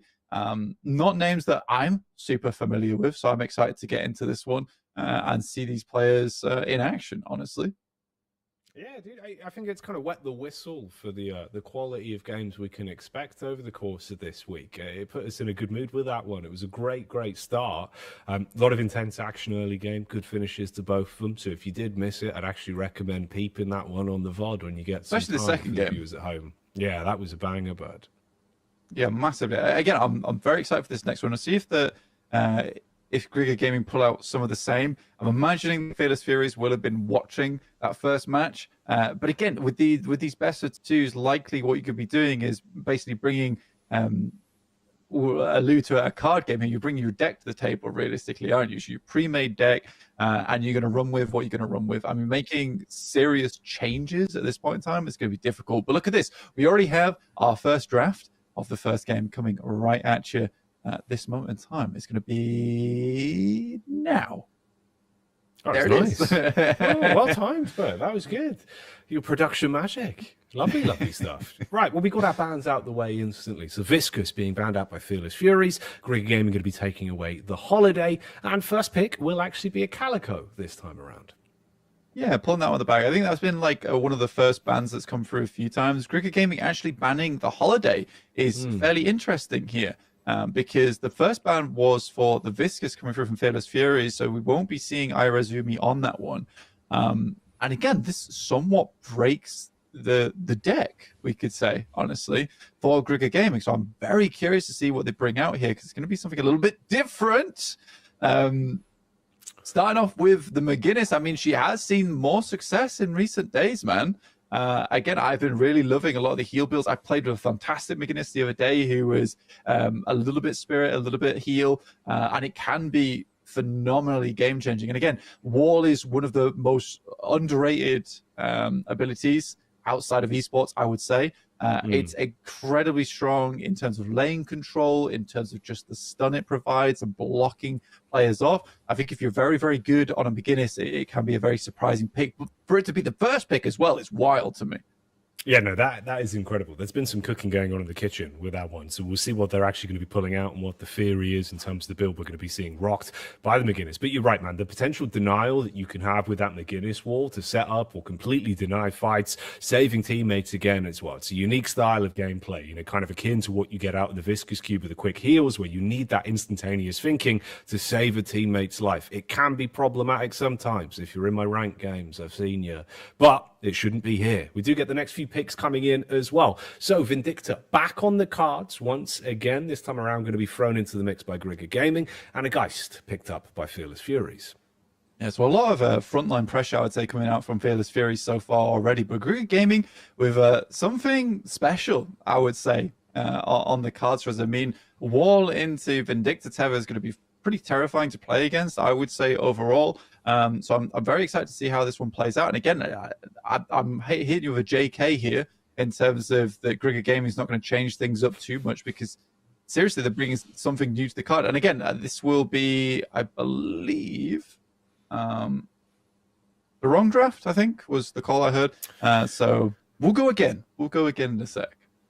Imagine if there's no McGuinness. That'd be I'd sad. be very depressed. That very would depressed. be sad, actually. I would cry on stream. Curveball, Yeah. mate. You've already cried a couple times today, but happy tears. I'll cry for Happy real. Tears. Yeah, this will be sad. Sad Yeah. blank. That's not what you want. Okay, curious then. I guess we'll see what the oddities were. Yeah. We'll get that one whipped back up in production and ship it out to you once it's ready. I mean, I hope they do pull out something like McGinnis Vindicta. That would be very fun for me, and especially it being like the second and only other game that Grigger Gaming will be playing today. I think that, you know, throwing a curveball potentially at Fearless Furies could be quite fun if they read into that team a little bit. So again, we'll see what happens with that one, but we are just waiting for the next draft to be ready in the meantime. Now, do you think we're going to see Sanya Sniper back on the haze again? I think that's going to be pulled out. I'd hope so. It doesn't really work as well without the holiday. But that is the problem, right? It was the kind of the synergy they had with the way they were playing off one another. A lot of the setups. Man, I don't know. It's interesting. I'm curious what else actually we'd see sort of the conversion there, where it is, you know, very quick response time in terms of the actions. You can see sort of the cerebral gameplay with the flicks, great control of the crosshair. Looks like quite a low sense as well, which is quite interesting when you see some of the flicks. It's actually very nicely done, bud. But yeah, I'd like to see it back. It would be a shame. It's kind of like an out of season fruit. When it goes away, you know, you miss it. You do miss it. All right, here's the updated draft. Okay. The McGinnis was it was a facade. It's a lie. It was a Fengazi, a Faguzi, a Woozy. It wasn't real. Bamboozled me. So sad. Yeah, sorry, bud. We've lied to you. Ashton Kutcher came in and just pointed at you and said, "You've been McGinnis." Punked. Absolutely punked. But yeah, I mean, Warden into a Geist pick.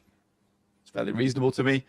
Still, the Calico goes over towards Fearless Furies. If you've played much recently, which I imagine you have been doing if you're watching this broadcast, you'll know just how strong Calico can be into a Sinclair Shiv pickup. That is intense. It was also the Mirage ban as well. I did think it was curious. It was the holiday ban. It did kind of throw a bit of a curveball in there. So the Mirage ban comes through instead. That's what it was going to be outside of the McGinnis pickup. So both of those nullified. We do get Hayes back in the roster for Grigger Gaming. There's a timeline here. We could get something more classic, as you said initially. Your early concept could be proven relatively true. Yeah.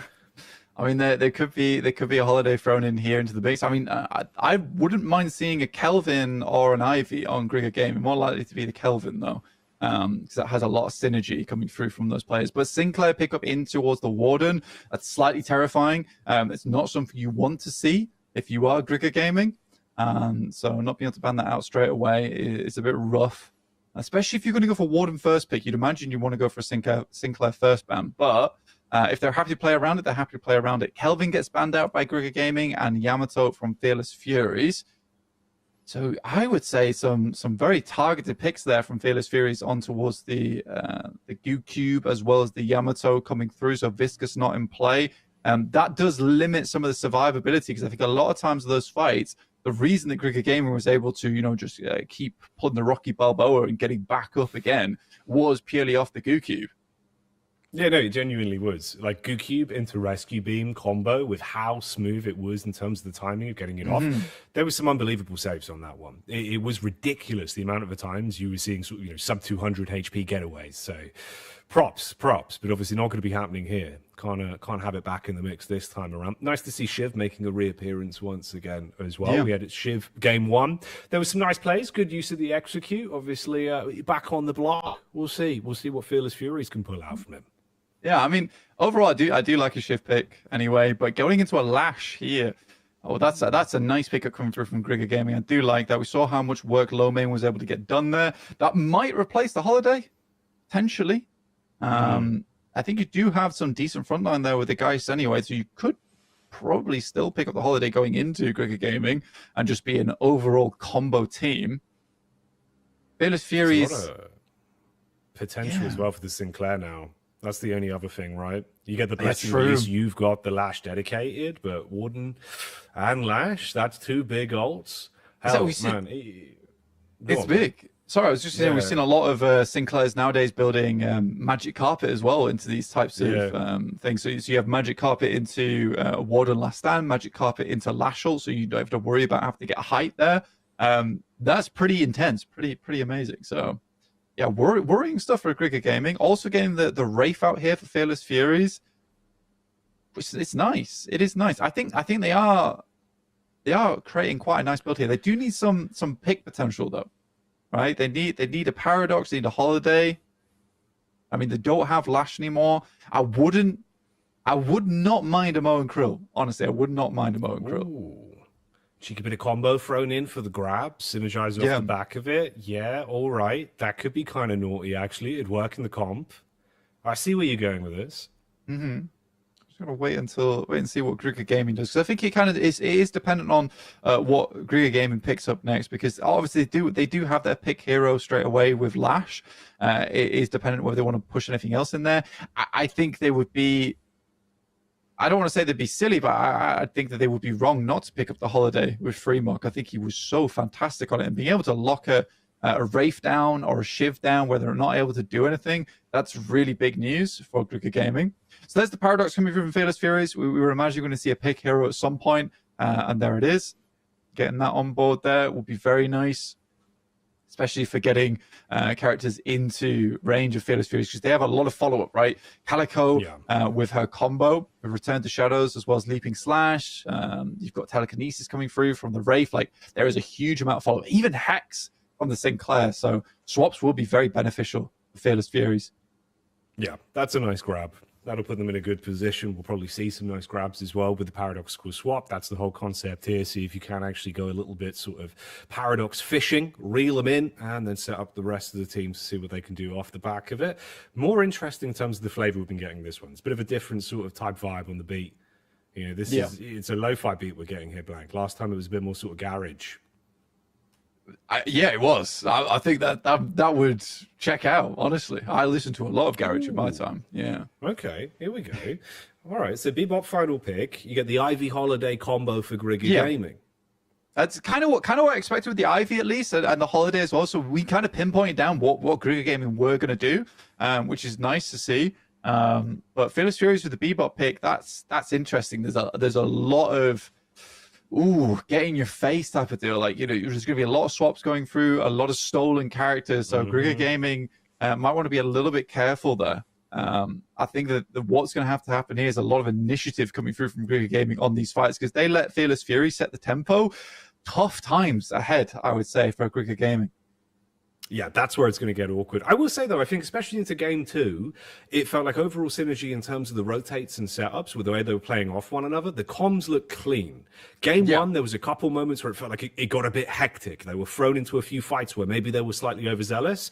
They fixed that. They definitely corrected that. And the comms did look nice. So obviously, again, as easy as it is to say you can avoid some of these things with smart play, there is always that moment of you just get hooked out of nowhere through 8 walls and you get dragged along through the stairs. The hook is in a weird spot right now. Dude, I saw a Moe and Krill get pulled up against Lane Bridge and just held there, just gone fishing.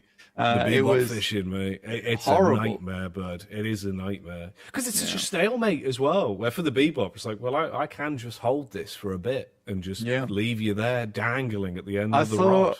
I saw a hilarious comment the other day from someone, and perfectly encapsulated that they said that I've never seen Valve hold the hand of any player like they hold the hands of a Bebop player.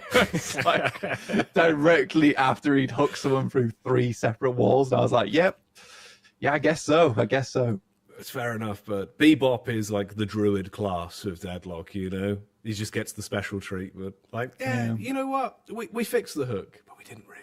Did you? Or did you make it worse? I think you made it worse, actually. Maybe just a smidgen. I think there was like 2 weeks. There was 2 weeks where Bebop's hook felt, amazing. It was You know, golden. you weren't getting hooked around responsive. corners. Yeah. No, it was And nice. then, The Phantom hooks were back. Yeah, exactly. I'm getting hooked through stairs here. This doesn't feel right, but it's It's happening. always the stairs. I don't know why. It's always stairs. It's like a Dalek type situation. And Something dude- going on with stairs, bud.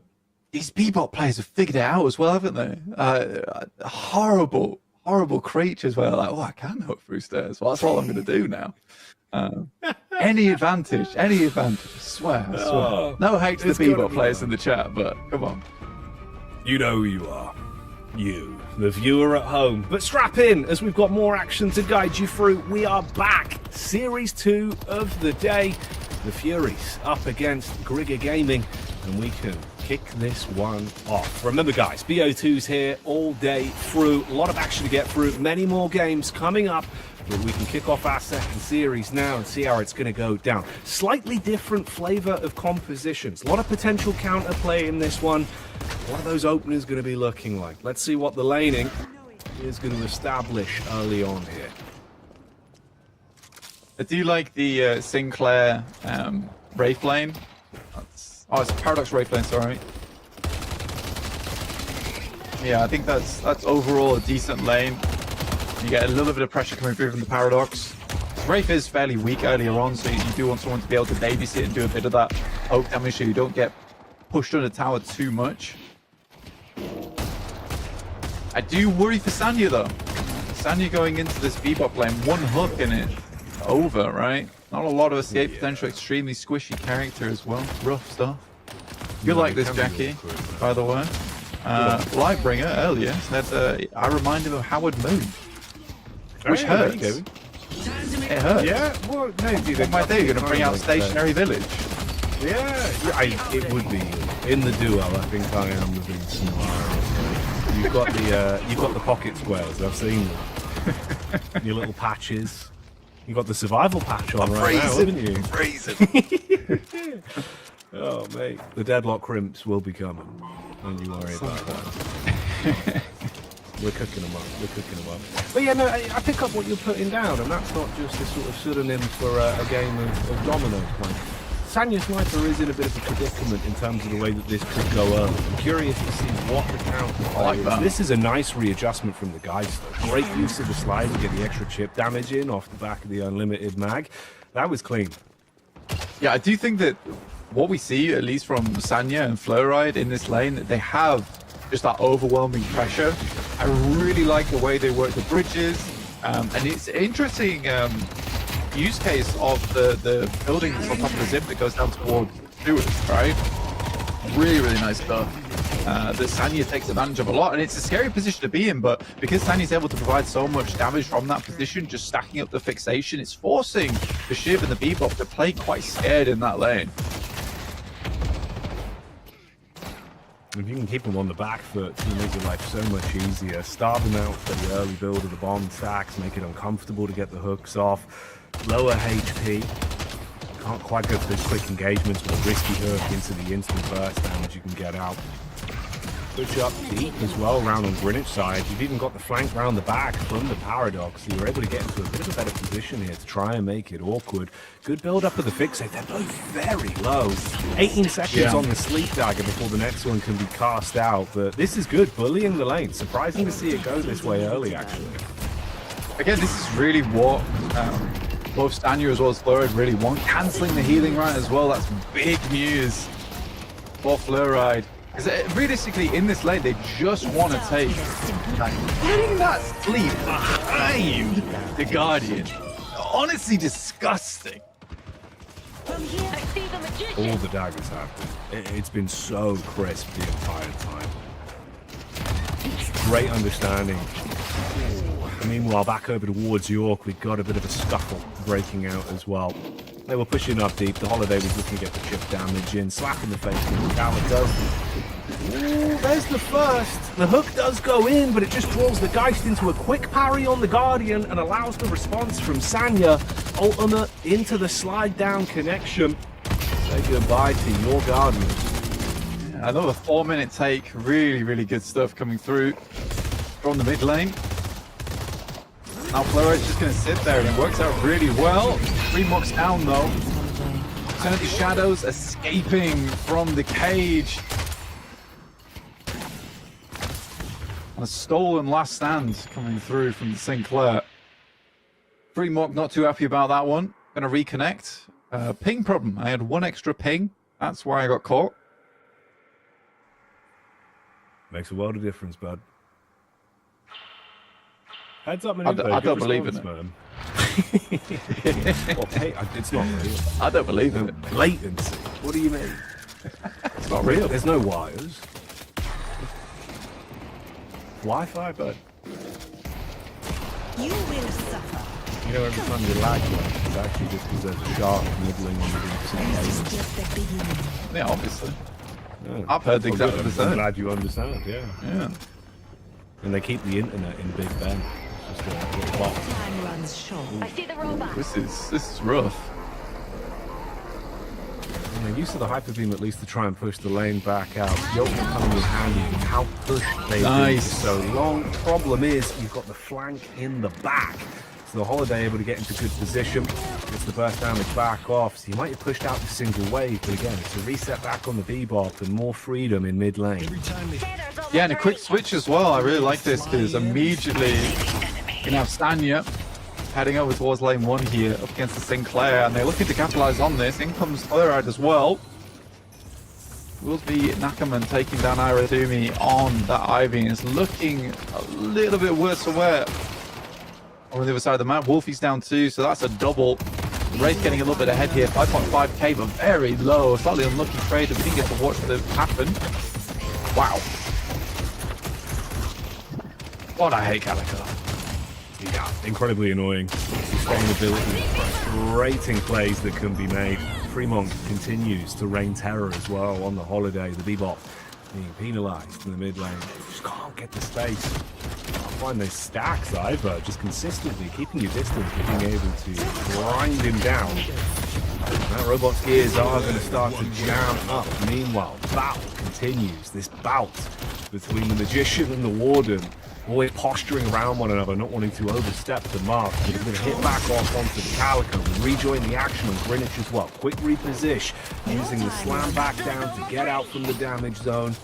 And you're really pushing deep on this. I mean, they've had so much freedom, right? With that Guardian going down at around the 4-minute mark, they've been able to consistently push this back out, off those picks onto the Bebop. It's great lane control. It's taking away so much. Yeah, just being Flora is able to just roam as well and pick up a lot of the farm inside the jungle too, which is great news for them. And I mean, Wolfie as well as Irazumi, they haven't had the most amazing time in this lane, but they're consistently keeping it pushed out. And the main thing about that is it's locking Nakaman as well as Arian to this lane a lot of times. They're not able to leave as freely. That is so annoying. And Holiday is absolutely right. Did massively get lucky on that one. Let me out.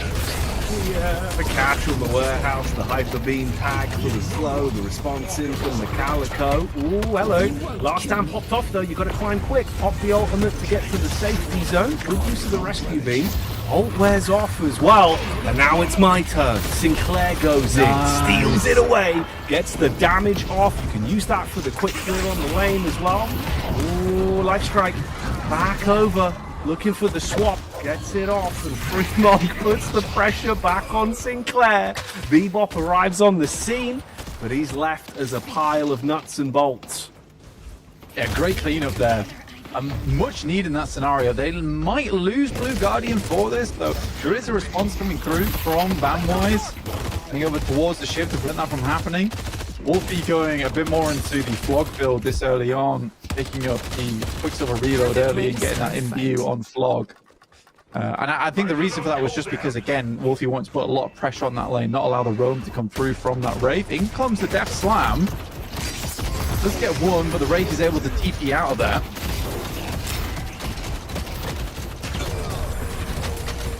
Good night.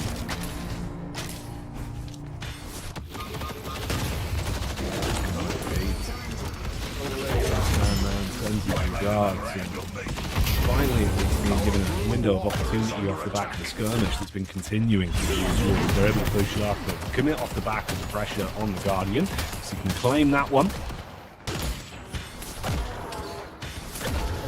1-for-2 trade with both Greenwich and Broadway going down. It's really early. Irazumi trying to do it cheeky there. I think the Sinners probably will lose the life for it. Highly doubt. Irazumi's getting out from there. No, not meant to be. Not a huge amount of value found from it either. Just one of the Sinner sacrifices denied.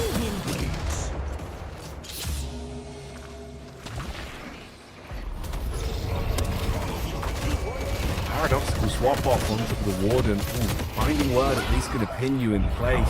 Trying to sustain himself. So closely grouped, so many targets for it to latch onto. But overwhelmed by the sheer numbers. Sanya does arrive on the scene. Sleep Dagger into the fixate. Got the back of the Geist as well. We're going to see if you can finish off the Bebop. Shiv on the reposition. Back up towards the roof. The movement's clean. It's keeping him out of crosshair sight and making it far more uncomfortable to drop down from the Ivy as well. They're going to run into one another. Pandemonium on the ropes. But finally they'll fall. Has been just fights after fights on these ropes each and every time. But yeah, a lovely use of the slice and dice to reposition mid-air on that one to get back up towards the high ground. But not meant to be as Applefine does go down in the end. Right now, Grigger Gaming up by 7k. Earning the hands of Ayano. Drops it. Will clear the lane though beforehand. Again, a tough approach here though, I would say. Coming through from Fearless Furies. The Death Slam in play, and Wolfie's going to hover that lane just in case. The unload of damage is astronomical. It's a great use, though, of the Hex, at least, to buy a bit of time. Last attempt with the swap, such a short cooldown, you might as well throw it out and see if you can save your life, but not going to pay off in the way they would have wanted. Still being able to commit off the back of it. Does result in a 1-for-1 trade in terms of the respawns, though, so it's not really the worst case scenario. But you can see the blood in the water over again towards Yorkside, catching whiff of the lane being pushed out. It's a quick reposition from the Geist. Tries to block that off. Meanwhile, Sanya looks like maybe he spotted a target to play with, trying to track down the Magician. Yeah, again, a 1-for-1 trade, but it resulted in Fearless Furies being able to pick up that earn in the end. So again, the macro is still there. This is kind of what led to a bit of a dangerous scenario coming through for Grigger Gaming in that first matchup against their last opponents on melee creep, where they were able just to capitalize on the map whilst they were busy trying to take down targets, get those pickoffs. So Grigger Gaming need to go a little bit back to what they were pulling out in game 2, which is painting a little all over the map. Of that initial pickup over towards the blue guard. There is fairly early as well, so not as much map control as they would have liked at the moment. Still one Guardian up for either side.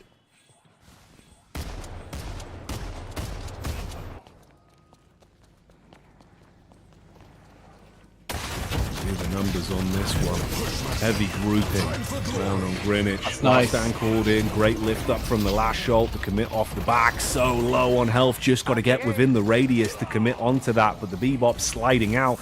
Call it quits on the chase and look for the fast flick back around. You know where he's going. And they're able to find him. And that's a hell of a cleanup. Converting it to free frags off the back of it. 20 seconds on the spawns as well. So time to play with from this. You've got an advantage now to push. Yeah, and they're also aggressing over towards this Walker too, which in the meantime is going to allow both Flurride and Tanya to pick up over towards that Guardian. Lowman gets swapped through, but he's quick on the uptake, gets out of there, and oh my goodness me, Freemock, what are you doing? He's getting balls to the walls, mate. Sliding through, gets behind the Walker, and lands the uppercut. Oh no, goodbye, Rafe, and see you later to the Furies. It's really starting to get uncomfortable. They had a good initiative, pushed off the back of it, get the damage off, half HP on that greenside Walker, the chase on the lash with the trade back on Wolfie. Not a massive amount of map control gained off the back of it, but again, it's a big swing in terms of those souls. 81k to 73. It's really, really nice for them. Now looking to catch. Good sleep dagger once again. Sanya on deck. Forces the return to shadows. I know. I mean, the good thing is that getting that return to shadows off of the Calico as well. It's like every time that they are forcing that out, they're preventing a lot of impact damage where the Calico wants to get in, do a ton of damage, and then completely any of it coming back towards her with that return to shadows in play. Finding word on and gets locked down. Bebop has him. Sinclair with the stolen ultimate, trying to use it against them to force them back as well. And the Furies running into issues here. Calico 25 seconds off return to shadows being back up, eating the damage. Oh, push up close. Hex is good. Might actually be able to trade this back around. Quick thinking with the parry, but it won't get the stun off they wanted. Both of them. A bit of a sticky predicament. Trying to chase it down with a pre-fire on the corner peak. Meanwhile, map control falling favor of Grigger Gaming as they're able to push up and take control of York. He has actually gotten away. He's so far back. I mean, that was off the... He's still chasing as well here. I mean, that was off the back of a very nice sleep dagger coming through from Sanya Snipe, and I'm getting tired of saying it myself here. I feel like I've been sleep daggered. But yeah, that saves the Warden's life, buys just enough time, and that would have been a kill if it was the fact that they had that return to shadow. So again, just a huge amount of aggression coming through over towards Fearless Furies, forcing out ultimates left, right, and center here. The urn has been delivered. The robot is so... Map control being taken, the opportunity to squeeze the additional souls out from the camps on their side of the map. Haze up close, it's Sanya once again. At least a little bit of a heist pull-off there as you're able to slip in with the rescue beam, save your mate and back away, but they're not going to be giving this one up for free. They keep on pushing with it. You get the lockdown back over, binding word gets off. Trapped in position for a few seconds to break up the fight. Quick movement on top from the Magician. The Hex out looking for the punch. Gets the tag across. TP straight back to keep him guessing. But Walker goes down during all of it. In the meantime, you got Wolfie just all over the map, pushing everything in. You got Troopers walking over towards that side. More likely that he'll pick up Blue Walker as well in this instance. Apocycle desperately making her way across, but we'll just knock the lash off, and that's about it. But really, really good stuff coming through from Grigger Gaming. Despite the soul count not being too bad, honestly, for either team, like Grigger Gaming is taking this game away now in their favor.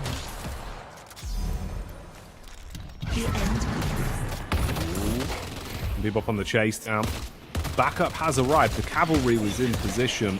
So looking for the quick damage. You've got the potential response time as well, though, with Warden and Ivy relatively close by. And of course, Fremont, who's got his ultimate available. So the lasso, you need to come in and break up the fight and steal someone away. Good counter back at least. I mean, you get the sleep dagger off, but you turn into the bunny rabbits. Can't convert from what they were looking for. A bit paranoid about the rotations that are going to be coming in, and the chase does begin. Ooh, heads up as well. Aware of the backup. Round the corner. Oh, slam down from the Ivy. Oh, that's clean.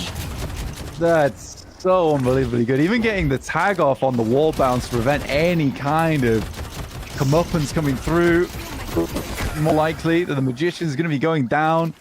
Sanya Sniper, just not an easy target to lock down whatsoever here.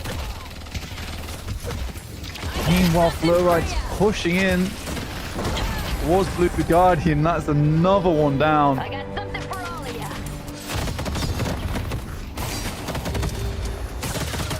you. It's so tricky at this point. It just feels uncomfortable, constantly being thrown into outnumbered fights with the muddy timings on the respawns as well, so the situation's getting worse, and from what was quite a close game in terms of the soul differential, now you're starting to fall massively far ahead. 20k in the bank up. Grigger Gaming looking good with how they're playing this one. Finally, at least the trade there.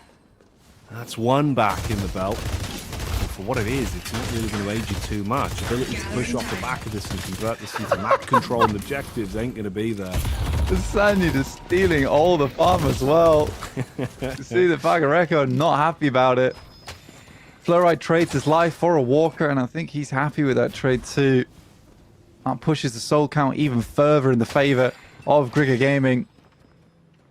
I think that it looked slightly dangerous towards the start here for Grigger Gaming, but I think they quickly calmed their nerves, got themselves back under control, and back in the thick of it now. And now they can pretty much just look for picks all the time. So close. Taste the rope.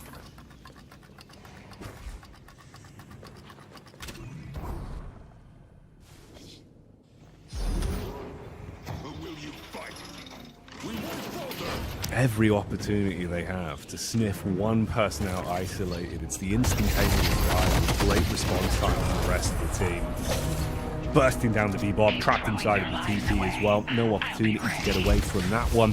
So again, another isolated pick. Of course, it keeps compounding though with those respawns going up. That's 30 seconds of downtime where you're now at the disadvantage of the 5 versus 6.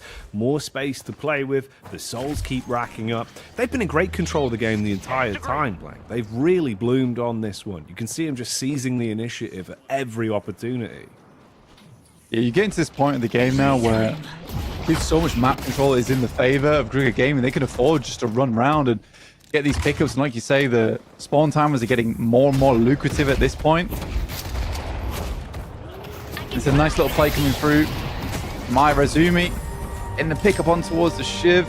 Looks like they're not even going to go for this. And after all, because the fight's starting.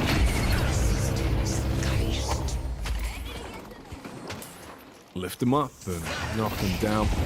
Sinclair in a bit of a risky position. You get the swap back across, but it's a last-ditch attempt to try and make plays from this one. The Calico hoping to at least ward them off. Defensive return to Shadows thrown out.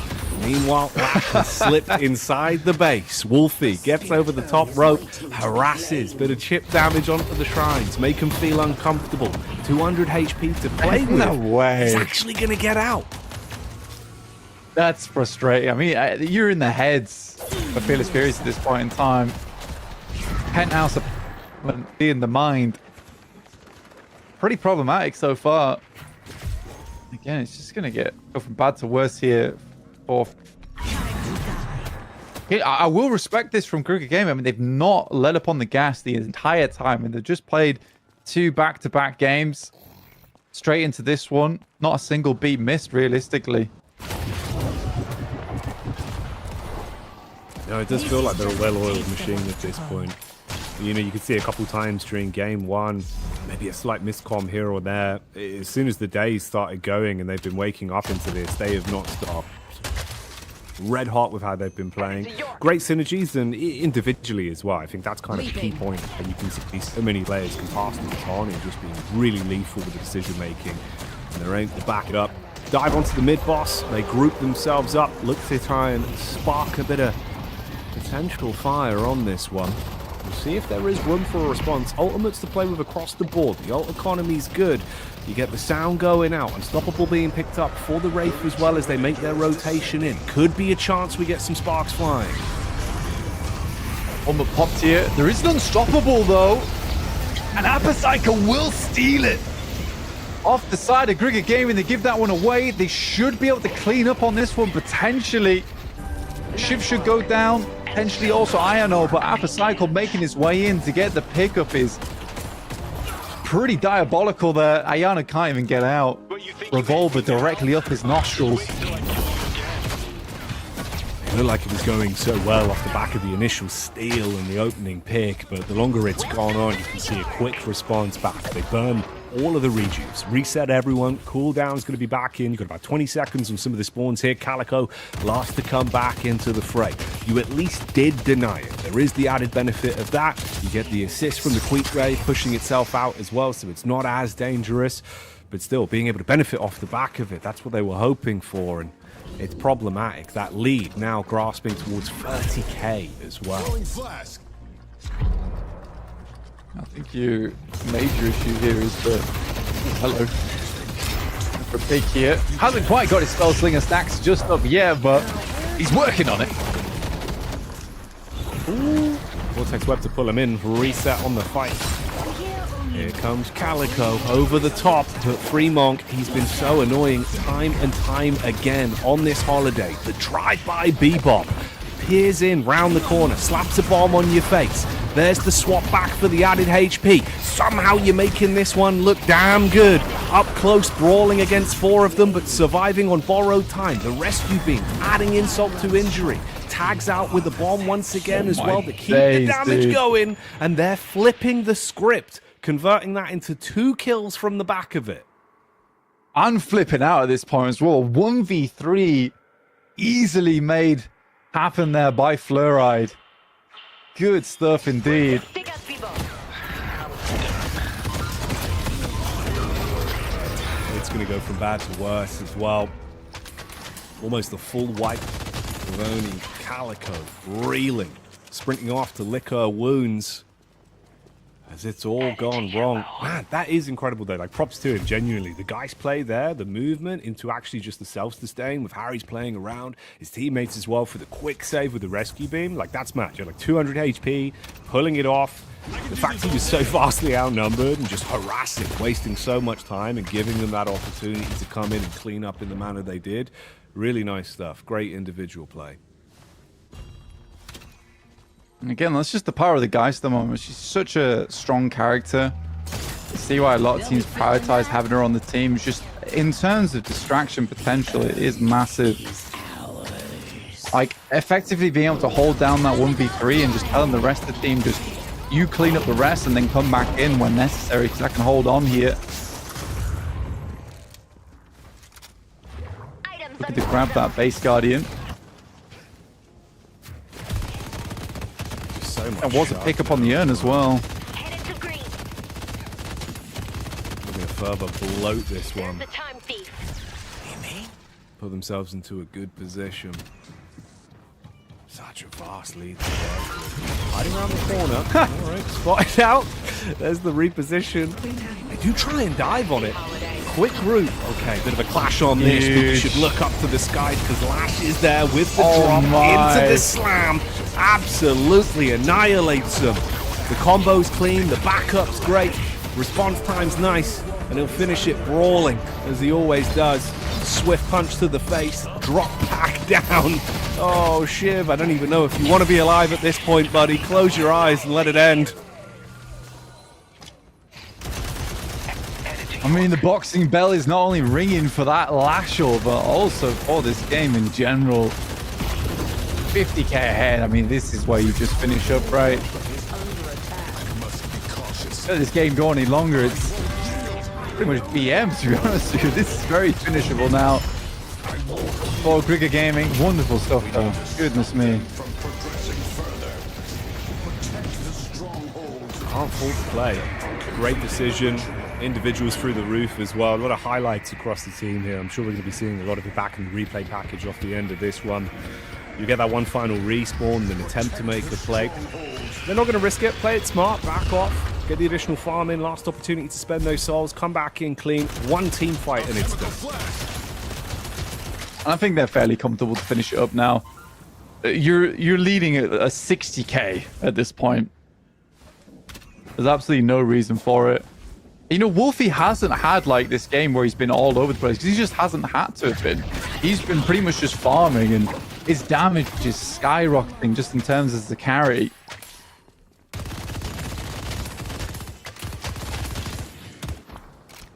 Yeah, it's just a dream, but It's kind of nice, honestly. Moment, yeah. Yeah, because a lot of times your Lash is having to work the map a lot to get those ganks going, but having Sanya as well as Fremont be able to hold that role and instead just having the huge amount of damage coming out from the slam, Death Slam in general, just flog, absolutely doming them. We'll grab one. Should be an easy escape though. Using teleport, but not meant to be. That's all they needed. Isolate the fights, pick them off one by one. An advantage now to work with massively in the battle of attrition. The dominoes will keep on falling. It's starting to get the damage out as well. Warden and Holiday dumping the damage onto the patron. And that should be it in the bag. Not a single Walker lost, Jackie, this game for Gruga Gaming. Again, it just got worse and worse. So no flex slots is a really big deal. They had the one flex slot from the Guardians, and that was it, dude. So You were just nothing so else. starved out the entire game, Yeah. man. It's one of those where it feels like you're kind of just spectating the game happen around you, where you just can't be proactive. It's the What an risky out of run body as well, where, like, experience. yeah, literally. Like it just feels so brutal, though, doesn't it? Because it's like, what do we even do if we risk the fight? You're kind of just feeding them even more, where you're just so starved out, man. I mean, fair play. Like to get into the position where that's the sort of flow of game we see. Yeah, they look great. They look really good. You know, bar the one loss that, again, that was a close game versus Melee Creeps, but that it wasn't a pushover, right? They've been looking really, really crisp today. So fair play to them. Yeah, I think that what I would say is it went from having a little bit of hiccups in that first game versus Melee Creeps, where they've really now started to synergize quite well. And it's always different playing in scrims to playing in a tournament like this, where, you know, those first game jitters are always going to be there. But I think they're comfortable with it. I think it absolutely works. And I think if you're going to be going up against Grigger Gaming in the future, it's a horrible thing to do, but I don't think you can afford to just ban out the Haze. You can't afford to do it because she's not the things that's winning games. But versus Grigger Gaming, it's like, do you think about potentially banning out the Holiday going forward? I'm not sure. It's rough, isn't it? It's rough. I think that's actually kind of the beauty of it, with how much you're getting out of the Haze. It is these mind games, especially with the format we've got here as well, right? It's why we're saying it's quite interesting with the best of twos, the fact you've got that round robin. There's spicy. And bear in mind, Blank, this is what, you know, Series 2 that are coming in. You've got the highlights from this matchup on screen now, and again, there was an abundance of them. We've had so much Haze camp, and that's because Sanya's been popping off. We're going to keep saying it until it stops happening, and I think with the way the games have been going, it probably won't. Yeah, again, I mean, even just this Death Slam here was crazy, but Sanya, yeah, has had a massive impact. I even said, you know, that first set, that Sanya probably would be the MVP, but I'm starting to think it's very much a joint effort, isn't it, really, between him and Fremont when you get towards that mid game, where Fremont locks him down a lot of the time, but it's all set up by Sanya with these fleet darts. Tremendous stuff, honestly, tremendous stuff. Again, I do think you get a lot of value by banning out Holiday versus Grigger Gaming, because you ban out Holiday, you effectively triple that combination.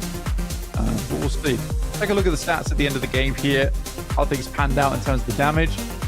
Again, ban-wise, hitting 32k on that Warden, but pretty spread evenly across the board. 25 assists there for Irazumi. And Fluoride with another fantastic game, almost going flawless there, 6-1 and 27. Yeah, beautiful stuff. I mean, we saw it as well firsthand, right? Even vastly outnumbered in the... I was very happy to see. I mean, Fearless Furies, they didn't start out terribly, in my opinion. I think overall, when you looked at their early gaming phase, they were definitely trying to build into what Grigger Gaming were doing. I actually quite liked the Bebop Shiv lane into the Haze Geist lane.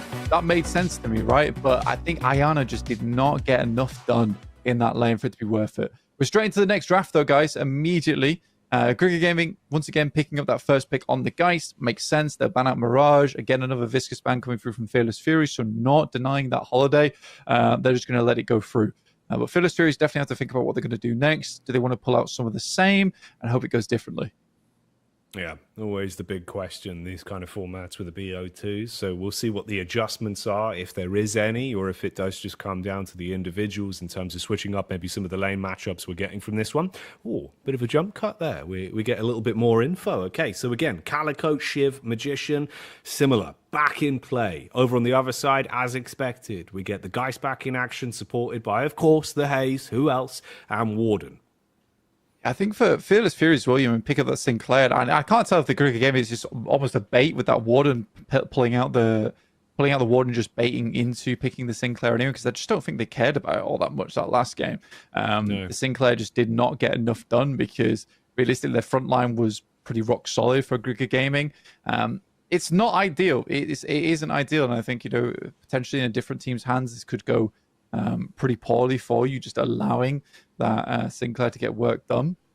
But he just wasn't that impactful in that last game. sadly. Just was not impactful. I think weirdly, again, that kind of is another compliment where you do have to attest it to the play from the Holiday and the Haze, where you were able to lock him down so much that he just physically couldn't get the distance, right? They were backlining quite smartly in terms of the setup with a lot of the fights. So Lash would kind of swoop in, do his thing, but there was never a chance where you could get a steal off that could be beneficial. I feel like the only impactful ult steals that we saw were early into York laning phase. There was like one nice take on the Guardian where he pulled it off, was able to roll off the back of it. But obviously, yeah, like fair play, laning phase, you've got to be in each other's faces. But long term, you're right, Bud, they were just being able to lock him down so much. I mean, it's quite funny as well, the way that we saw Wolfie play the Lash out, right?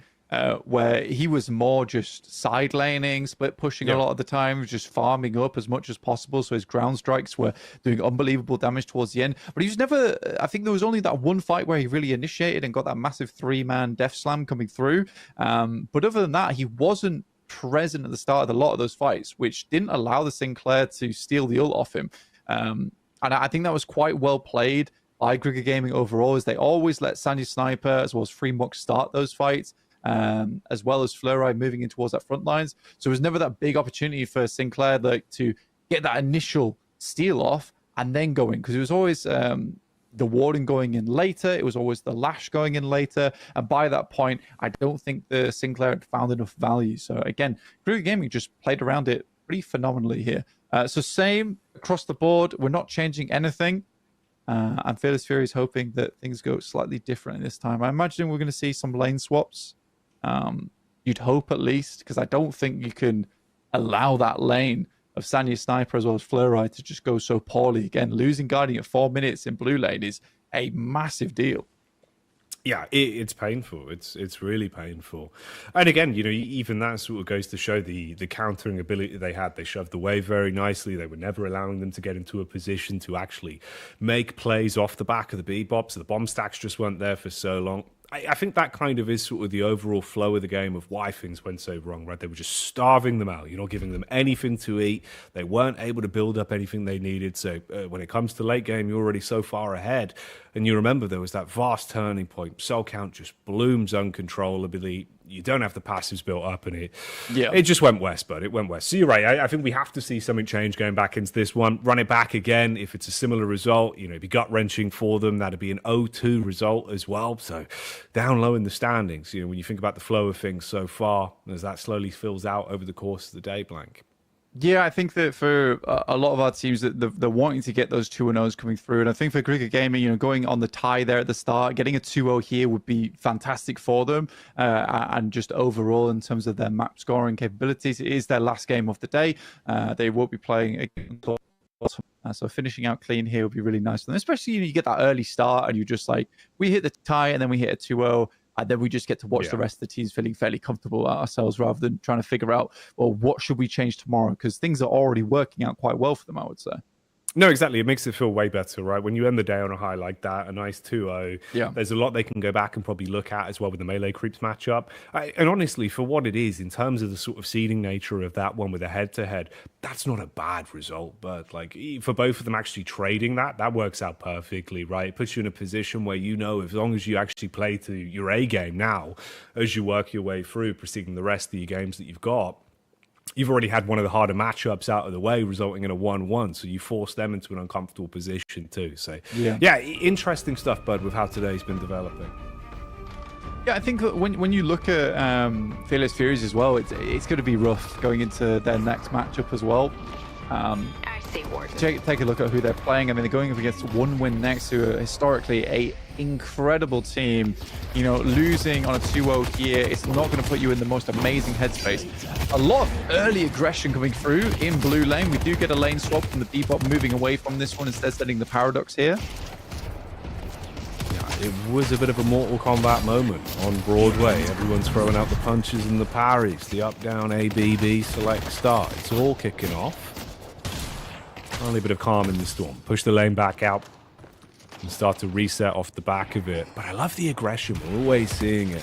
Consistently trying to find those early picks. And it's a similar sort of scenario with the HP just being so rough for the sheer early game.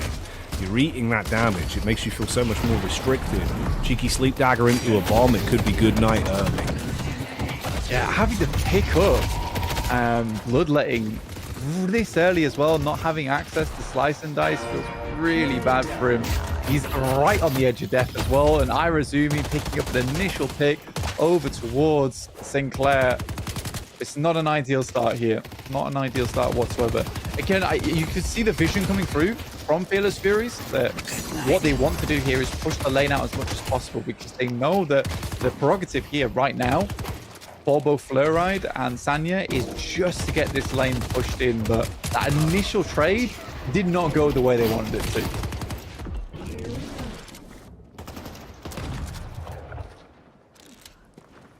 Yeah, bud. It was a bit of a rough one. Early doors on this one, then at least the first blood, Irazumi being able to show up to the marks. He's had some top marks today as well. Very nice supportive gameplay overall as well when it comes to the individual maneuvers. He's been doing some great work. You can see it here as well, trying to throw the hitbox off, take the damage, stone form into pushing up.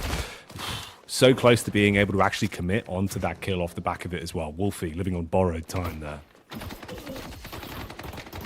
Again, though, I think for both Wolfie and Irazumi, really, they just go for a very aggressive lane. A lot of damage comes in early over towards Blog. That is a nasty pickup.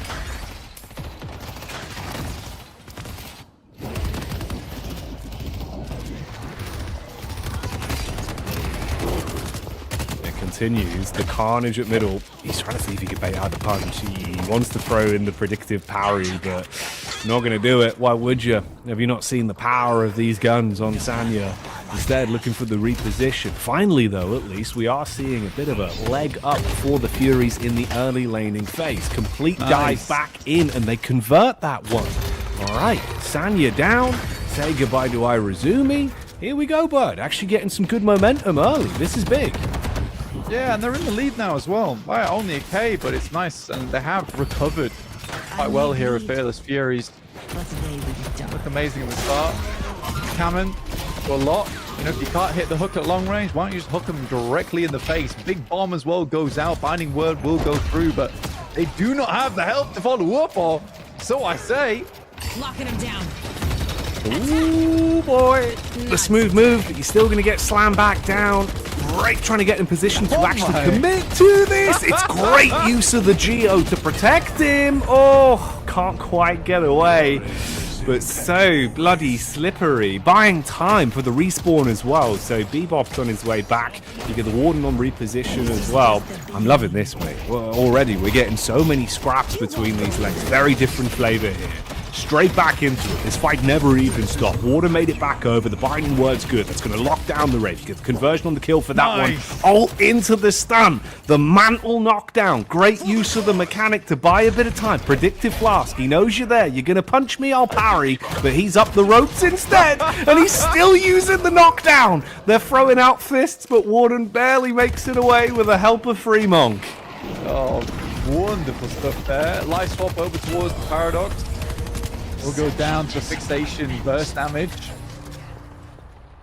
Shiv's going to try and get away. It's going to be one of the signature sleep daggers coming through from Sanya. Oh, the double up flank. You could feel it was going to happen as well. That's the best part about it. You know he's not going to miss him.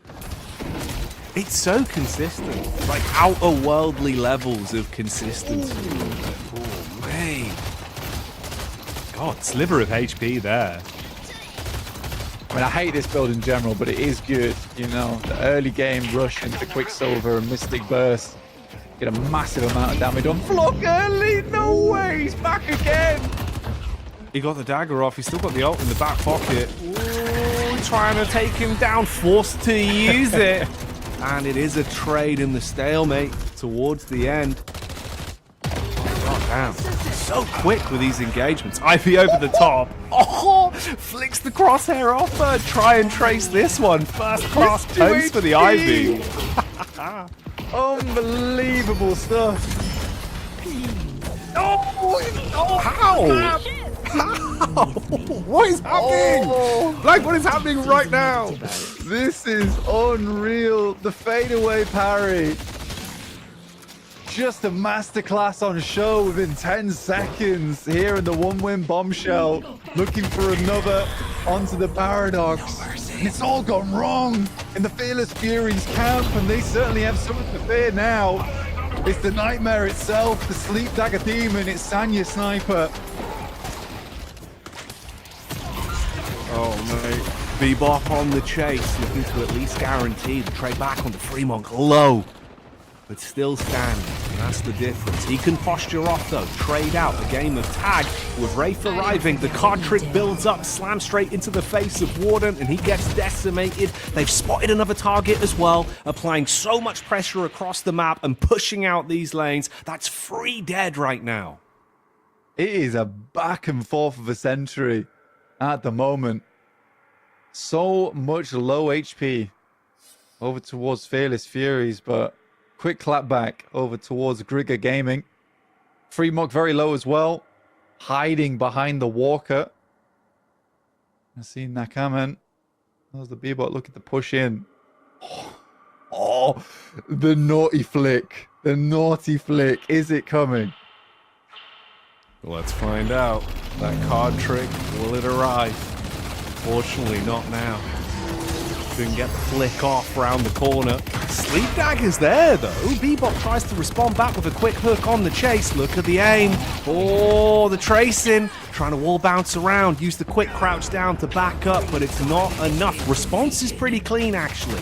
We went from a free pick advantage into an equalization back. Shoes on the other foot now, and it is a size 11 blank. That is a large shoe for these boys. That's a big boy indeed. I feel like I'm watching a team deathmatch. Great paradoxical swap comes through. Life swap's not quite up just yet, and Death Killing Blow will take down Fluoride.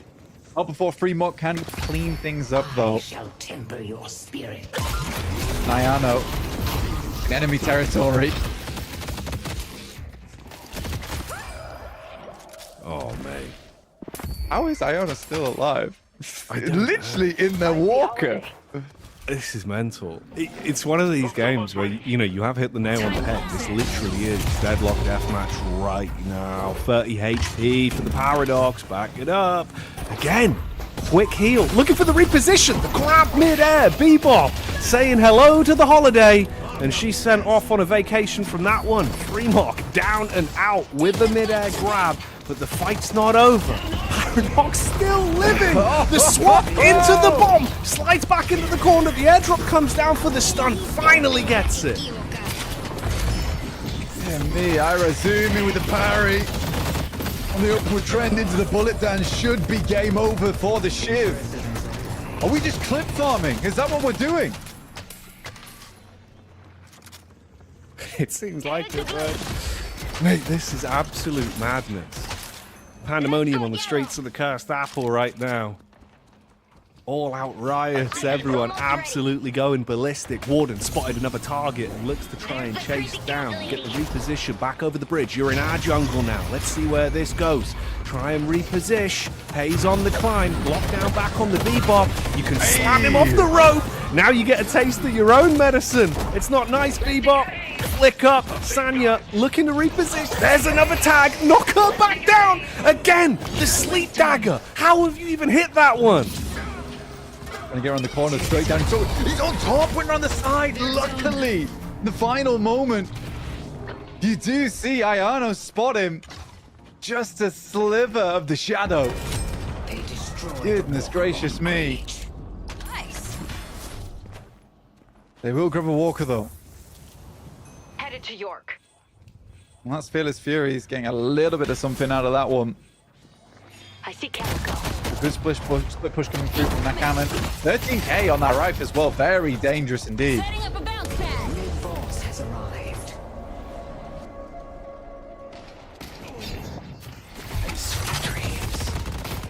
Insanity one of the in few this we've seen game, him miss. isn't it, bud? Yeah, I know. It's weird, right? The misses are actually the more impressive part.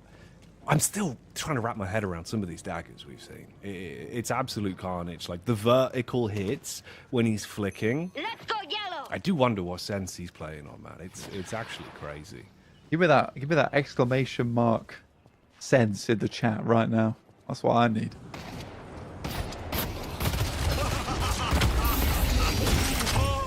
First time we've seen Wolfie in a little while, on the screen at least. Return fire in play. Not quite doing enough at the moment. A lot of spirit damage. The double parry comes through.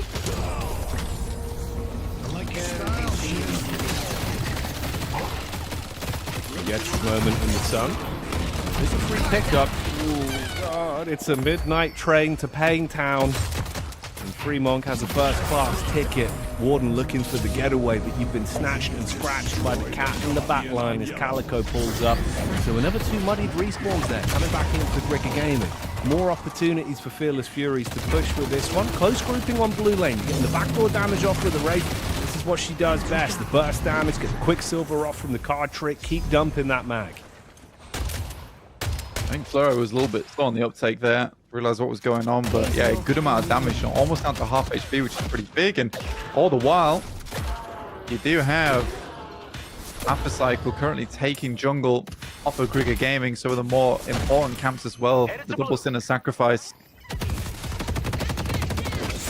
Oh, catches him on the zip as well. That's painful. You were never going to beat me. That one just stings. Like, that's just uncomfortable. I'm just trying to get away, and I want to be peaceful. I don't want to fight anymore. And slam. Yeah, I mean, I'm not too unhappy seeing a Shiv I'll carry my get friends. killed, honestly. But I'm biased. There's the time thief. Overall, an interesting game. I mean, right now, we're still 8k ahead for Fearless Furies. They've been doing very well, and I think a lot of that money does come off the back of that Walker pickup. Two players currently on Sanya Sniper. A little bit terrified. Got both the Wraith as well as the Calico. Hunting. Speeding up. Ship. Get charged up and start to release the power of the last stand. Quick chase as well. Launching your way over. It's actually Sanya that gets it off, finishing the target there with Shiv once again being dulled. The blade taken out of commission. So Grigger Gaming, Really, giving as good as they get now, Blank. it's really quick thinking as well from Fremont, because you actually heard the ult steal noise come through from the same player, so you can only imagine that he picked up the last stand. But as soon as that happened, Fremont was quick on the trigger to get the lasso out to prevent him from actually getting that ult off, which would have given him like a fairly chunky amount of spirit and bullet resist, which might have kept him in the fight a little bit longer. So nice little subtle play, let's say, coming through from Fremont there.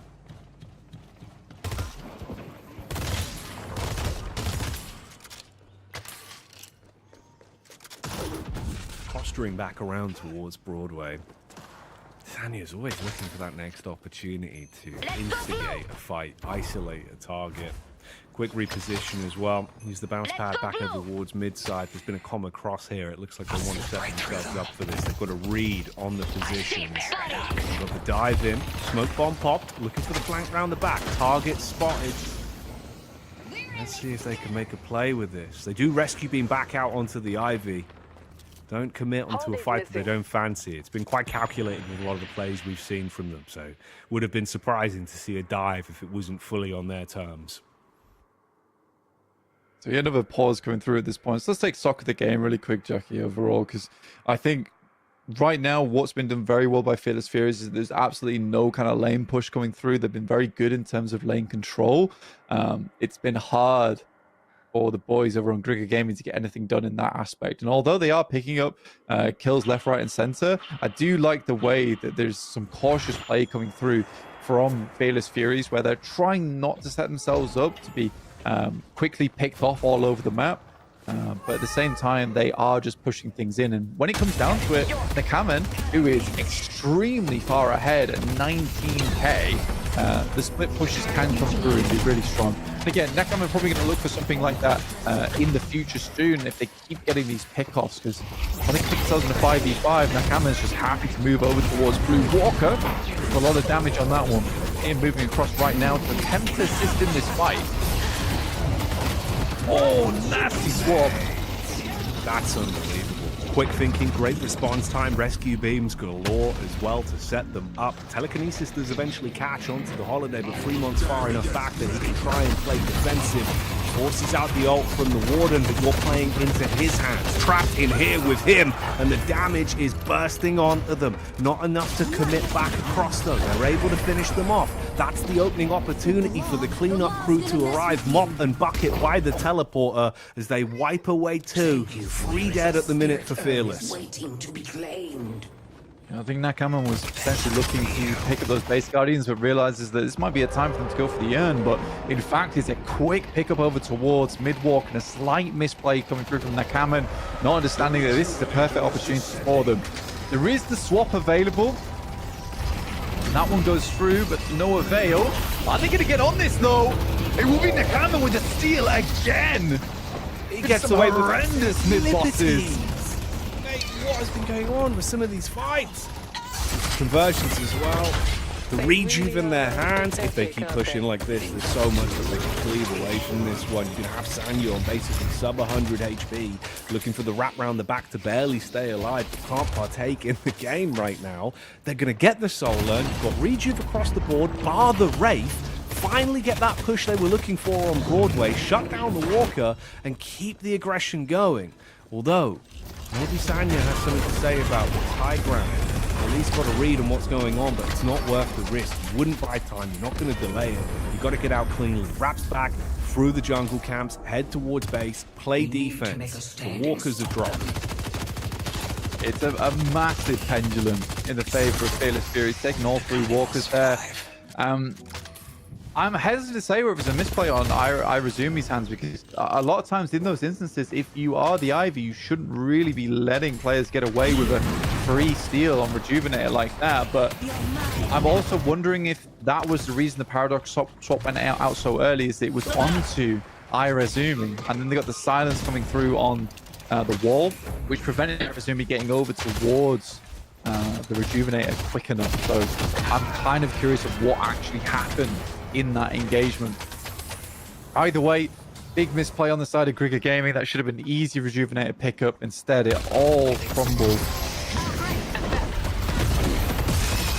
The iconic duo, though, up to their old trick. He had a benefit of the Wraith. With that 3P away, couldn't be chased down. Of course, that was the rejuve that was burning the Wraith. So full 30-second respawn there. One pick to slowly give them a leg to stand on to repel the oncoming attack. Lane's being self-pushed out by the super creep as well, giving ample opportunity to farm for Fearless Furies. Attempting to claw some back with Wolfie, needing to grab some of those additional souls. Complete the build, get himself into a spot where he can have more impact with that shutdown potential of the ultimate. There is a lot of souls right now on the Nakaman, and again, there's a huge amount of lockdown potential coming through from the boys over on Grigger Gaming. So because a lot of those souls are located on Nakaman, and that is the hard carry outside of the Calico, there's a good chance they can continue to lock her down like that in fights. If they can get the slowing Hex off as well coming through from Sanya Sniper, that does prevent the teleport coming through early as well. So there is big potential for targeted plays coming through from Grigger Gaming. It's just a question of setting those up. And at this point in time, not having a single Walker's really tough, because you are falling behind not only in the Souls department, but also just in the flex slot department. Like, it is hard now to complete builds properly without those additional slots. So they've only got the one at the moment. And it does feel like such a complete rotation in the script, right? Where this is literally what we were talking about in the prior game, where you're starved out for slots, you're starved out for ability to get items on the board, so that snowball effect keeps on rolling through. I'll come back to that point. Bit of a fight breaking out back over towards Greenwich. Return fire pops on the Calico, the chase down, looking for harsh commit onto Sanya. Low health finished off. Oh no! Will tap onto her. Ooh, hang on a minute. Could be more damage done as well. Life swap into the execute. No payoff from that one. 2 dead, and they're starting to storm towards the base. Massive bag taken off from Sanya Sniper as well. I think it's 1.1k, which is horrendous to lose in those scenarios. Yeah, it's looking more and more likely that Grigger Gaming just lets this game slip out of their hands. It looked very promising at the start there, but I think that Fearless Furies were able to bring it back in a good way. Nakaman, I think, was a critical piece of the puzzle here. Great split pushing overall. Good capitalization on the map where Trigger Gaming was trying to get too much done and wasting a little bit too much time, in my opinion, in those early moments of the game. Mid-air grab, quick reposition, dragging back into the lane, and set Fremont up to finally commit onto that one. So Bebop down, but still so much to do to wheelbarrow this game back into their advantage. You're really in a bit of a sticky predicament, so any sort of misplay, that one wrong step with how crumbled the defensives are in terms of the objectives and really so much damage done to the base Guardians, you can really cause issues. Even the troopers pushing that out with Warden trying to defend round towards Greenwich, so one set fully removed now on the lane.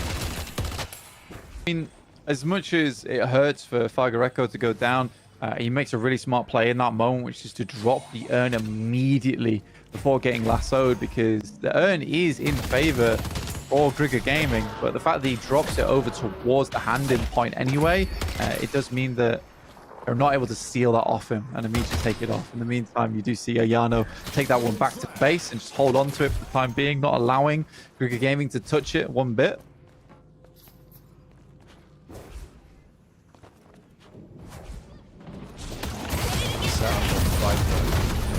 Scrap over it. Turn to shadows used, but turn fire as well. They've got to hold their fire damage back out with the swipe. The last stand being used for the chunk, but your pushback, 2 clean kills on that one. There's a third with Sanya obliterated off the back of the Shiv, chaining together the power of the ultimate with how low they've been, and they force this issue hard, pushing into the base and looking to shut down the Geist as well if they can take her out. Predictive hook round the corner, forget about it. Focus on the shrines now. Burst both of those out of commission and the patron starts to crumble. Yeah, Wolfie's been really struggling to set anything up in terms of these death slams in these fights, and all respect to Fearless Furies, because I think they have been playing in some very good spots of the map where it is hard for the death slam to go through, you know, playing undercover a lot of times inside these buildings, these awkward little chokeholds. So Wolfie has been finding it fairly difficult to hit these big death slams, which were pretty critical towards the latter parts of the game there for Grigger Gaming. I think this is realistically the part of the game where unless you get yourself a clean team fight, the game's going to spiral, right? 30k is a hard lead to pull back from. Very, very difficult position in the game to be in.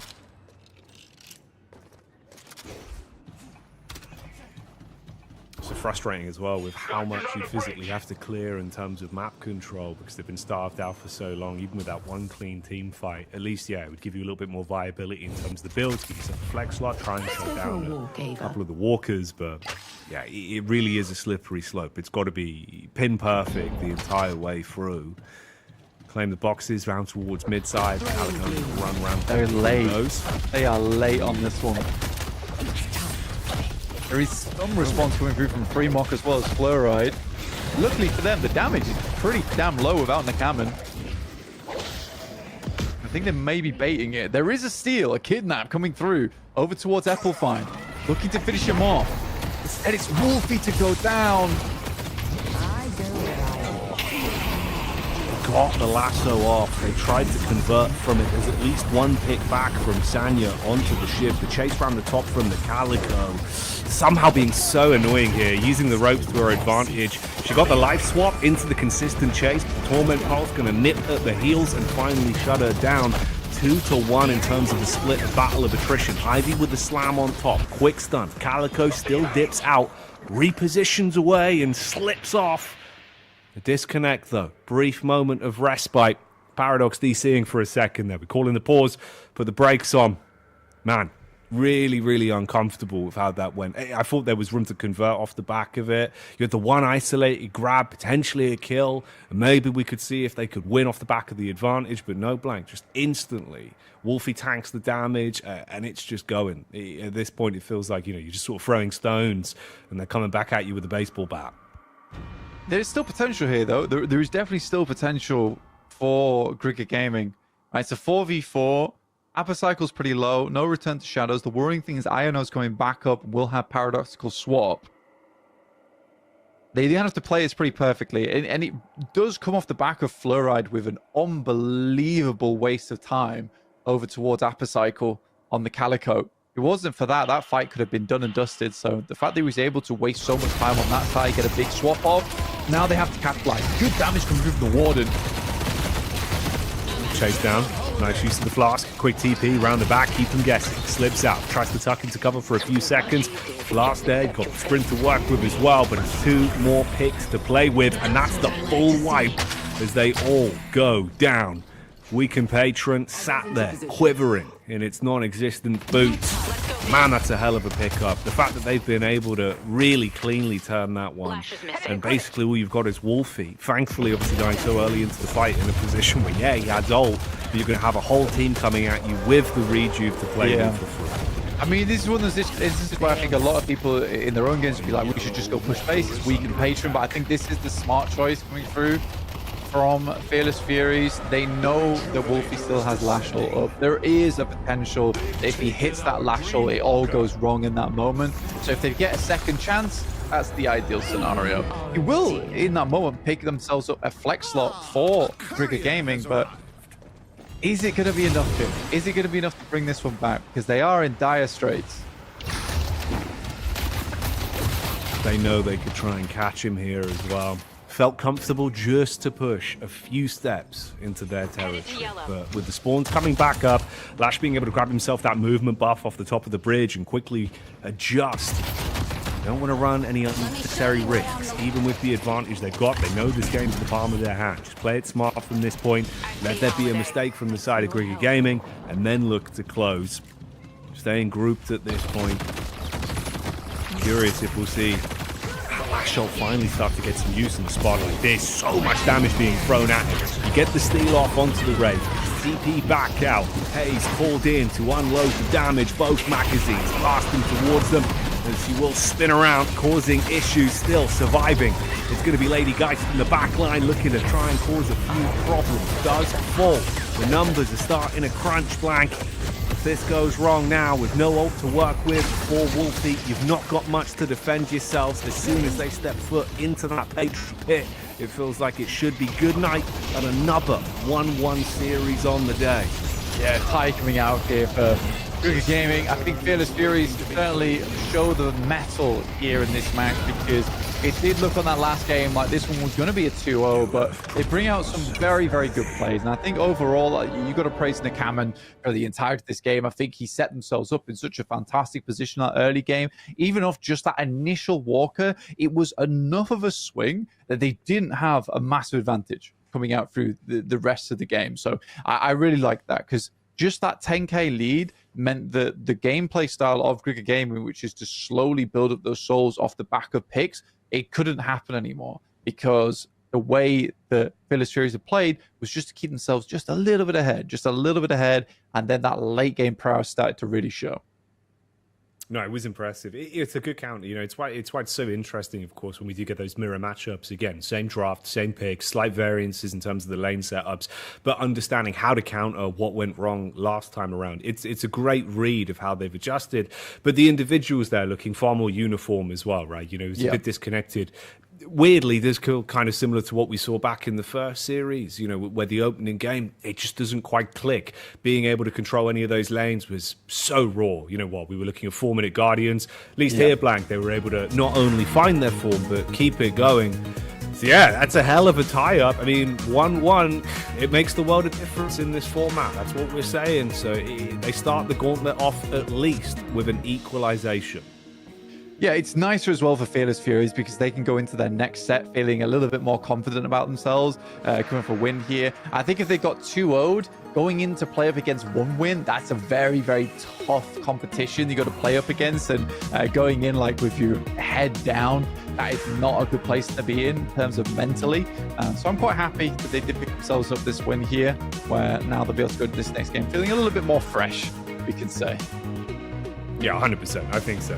splash of cold water on the face, come back in. It's a hot day, Blank. They've got to cool themselves off and try and keep the mental strong with really what was a nice result on that one. A great sort of turnaround in the flow of the game and good overall understanding. Like you were saying, even during some of the key moments there, it felt like they weren't sort of towing the line of going for risky plays on a whim of winning it. They wanted guaranteed results. There was never really that overcommit. It was smart, controlled fights. They were backing off, good posture. Overall, again, looked like clean comms. We got the stats on from that one. It's a 1-1 series overall. The Calico was really a nuisance. We saw some incredible maneuvers. Yeah. Movement galore on that one, Blank. A lot of highlights for the old movement. Absolutely. I think for Calico, that's the problem. And again, it's why Grigger Gaming's composition works quite well if they get ahead earlier on. Calico is just such a menace in that early game, in that late game, Jackie. If she starts to get ahead, you're really struggling. You are really, really struggling because she gets so tanky, impossible to kill, and also doing huge amount of damage in the meantime.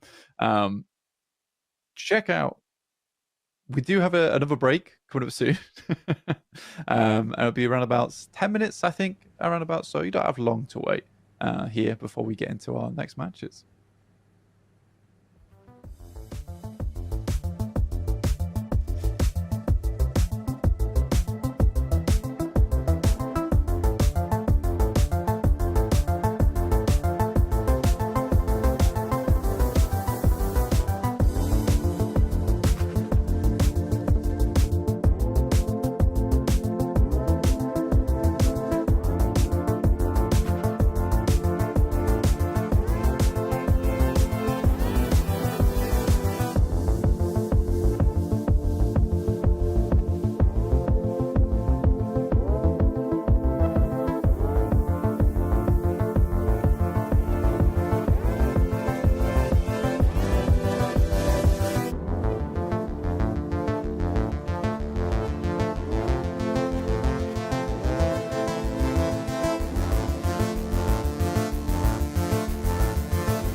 And welcome back to One Win Bombshell Volume 6. We are already 2 of our BO2s done for the day. We start to set up and get all of our deadlock ducks in a row for our third matchup of the day here, Blank. And this one actually should be fairly spicy. Of course, we get the namesake, the organisation themselves, One Win competing in this game. Of course, versus a familiar face if you just watched the previous series with the Furies back in action. And with them coming alive towards the tail end of that series, maybe there's room for a little bit of paprika sprinkled in on this one.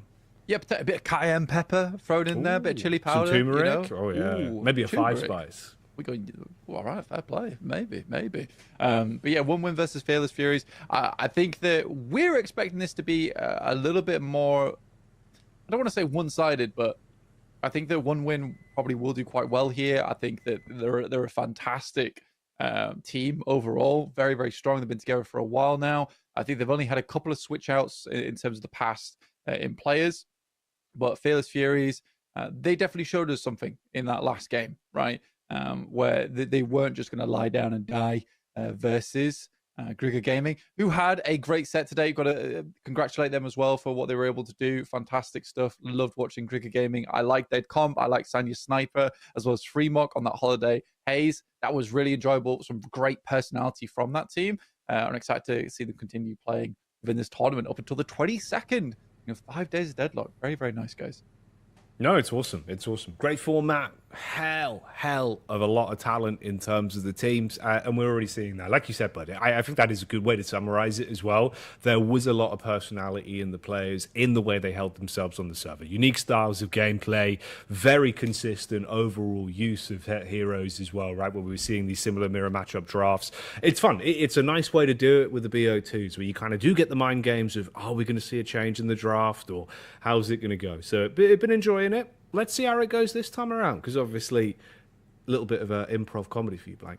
I guess you're trying to imply that there will be one win. No. There will be one winner. Yeah, there will only be one winner. Well, I mean, it's round robin, isn't it, really? So true. There will be 2 wins. There will be 2 wins for maybe one win team. 2 win, see. 1 win. Again, we can't throw Fearless Furies under the one win bus. We can't get ahead of ourselves, Yeah. Especially after that display, man. I'm really down to see where this one goes. I actually really think there's a lot of potential firepower here, or maybe ice power. Blank. We get Kevin in the mix. There he is, Home Alone himself. Big Kelvin's pulled out. Yeah, sprinkling some ice shavings on this one instead of the paprika. Ice the Calico chips. Band. The ice chips, yeah, would be quite nice. Would be quite nice to throw in here, especially because it's warm. It's warm today. It is wham. It is wham. It cool us right off, wham. bud. Need Kelvin in here right now. Snowball me, please. Mate, I would love a Kelvin just hit ice beam at me in the head. Like, I would be like, yes, that's lovely. But yeah, I like what One Win Team's doing here. I mean, banning the Calico out early, that's very smart, in my opinion, to pick that one up, just because I really think that Fearless Furies, Upper Cycle on that Calico, very strong. Right now, I think that Calico is currently up there in S tier in terms of a hero. So yeah, getting that out of the way is nice. Also, getting rid of the Lash, that's decent for One Win Team, especially if you're playing a Warden. It means you don't have to buy Unstoppable, because a Lash throwing your Warden back whilst he's in last stand is really rough. You want to be up in the face of the enemy team. Sinclair being banned by Fearless Furies was interesting, considering that I think they had quite a bit of success having Sinclair out there using Warden's ult, stealing that one away, and not picking up again was a bit of a wild card for me, looking at that. Again, I think that the reason they had such a tough time playing Sinclair versus Grigger Gaming was purely that Sanya Sniper and Freemock combination.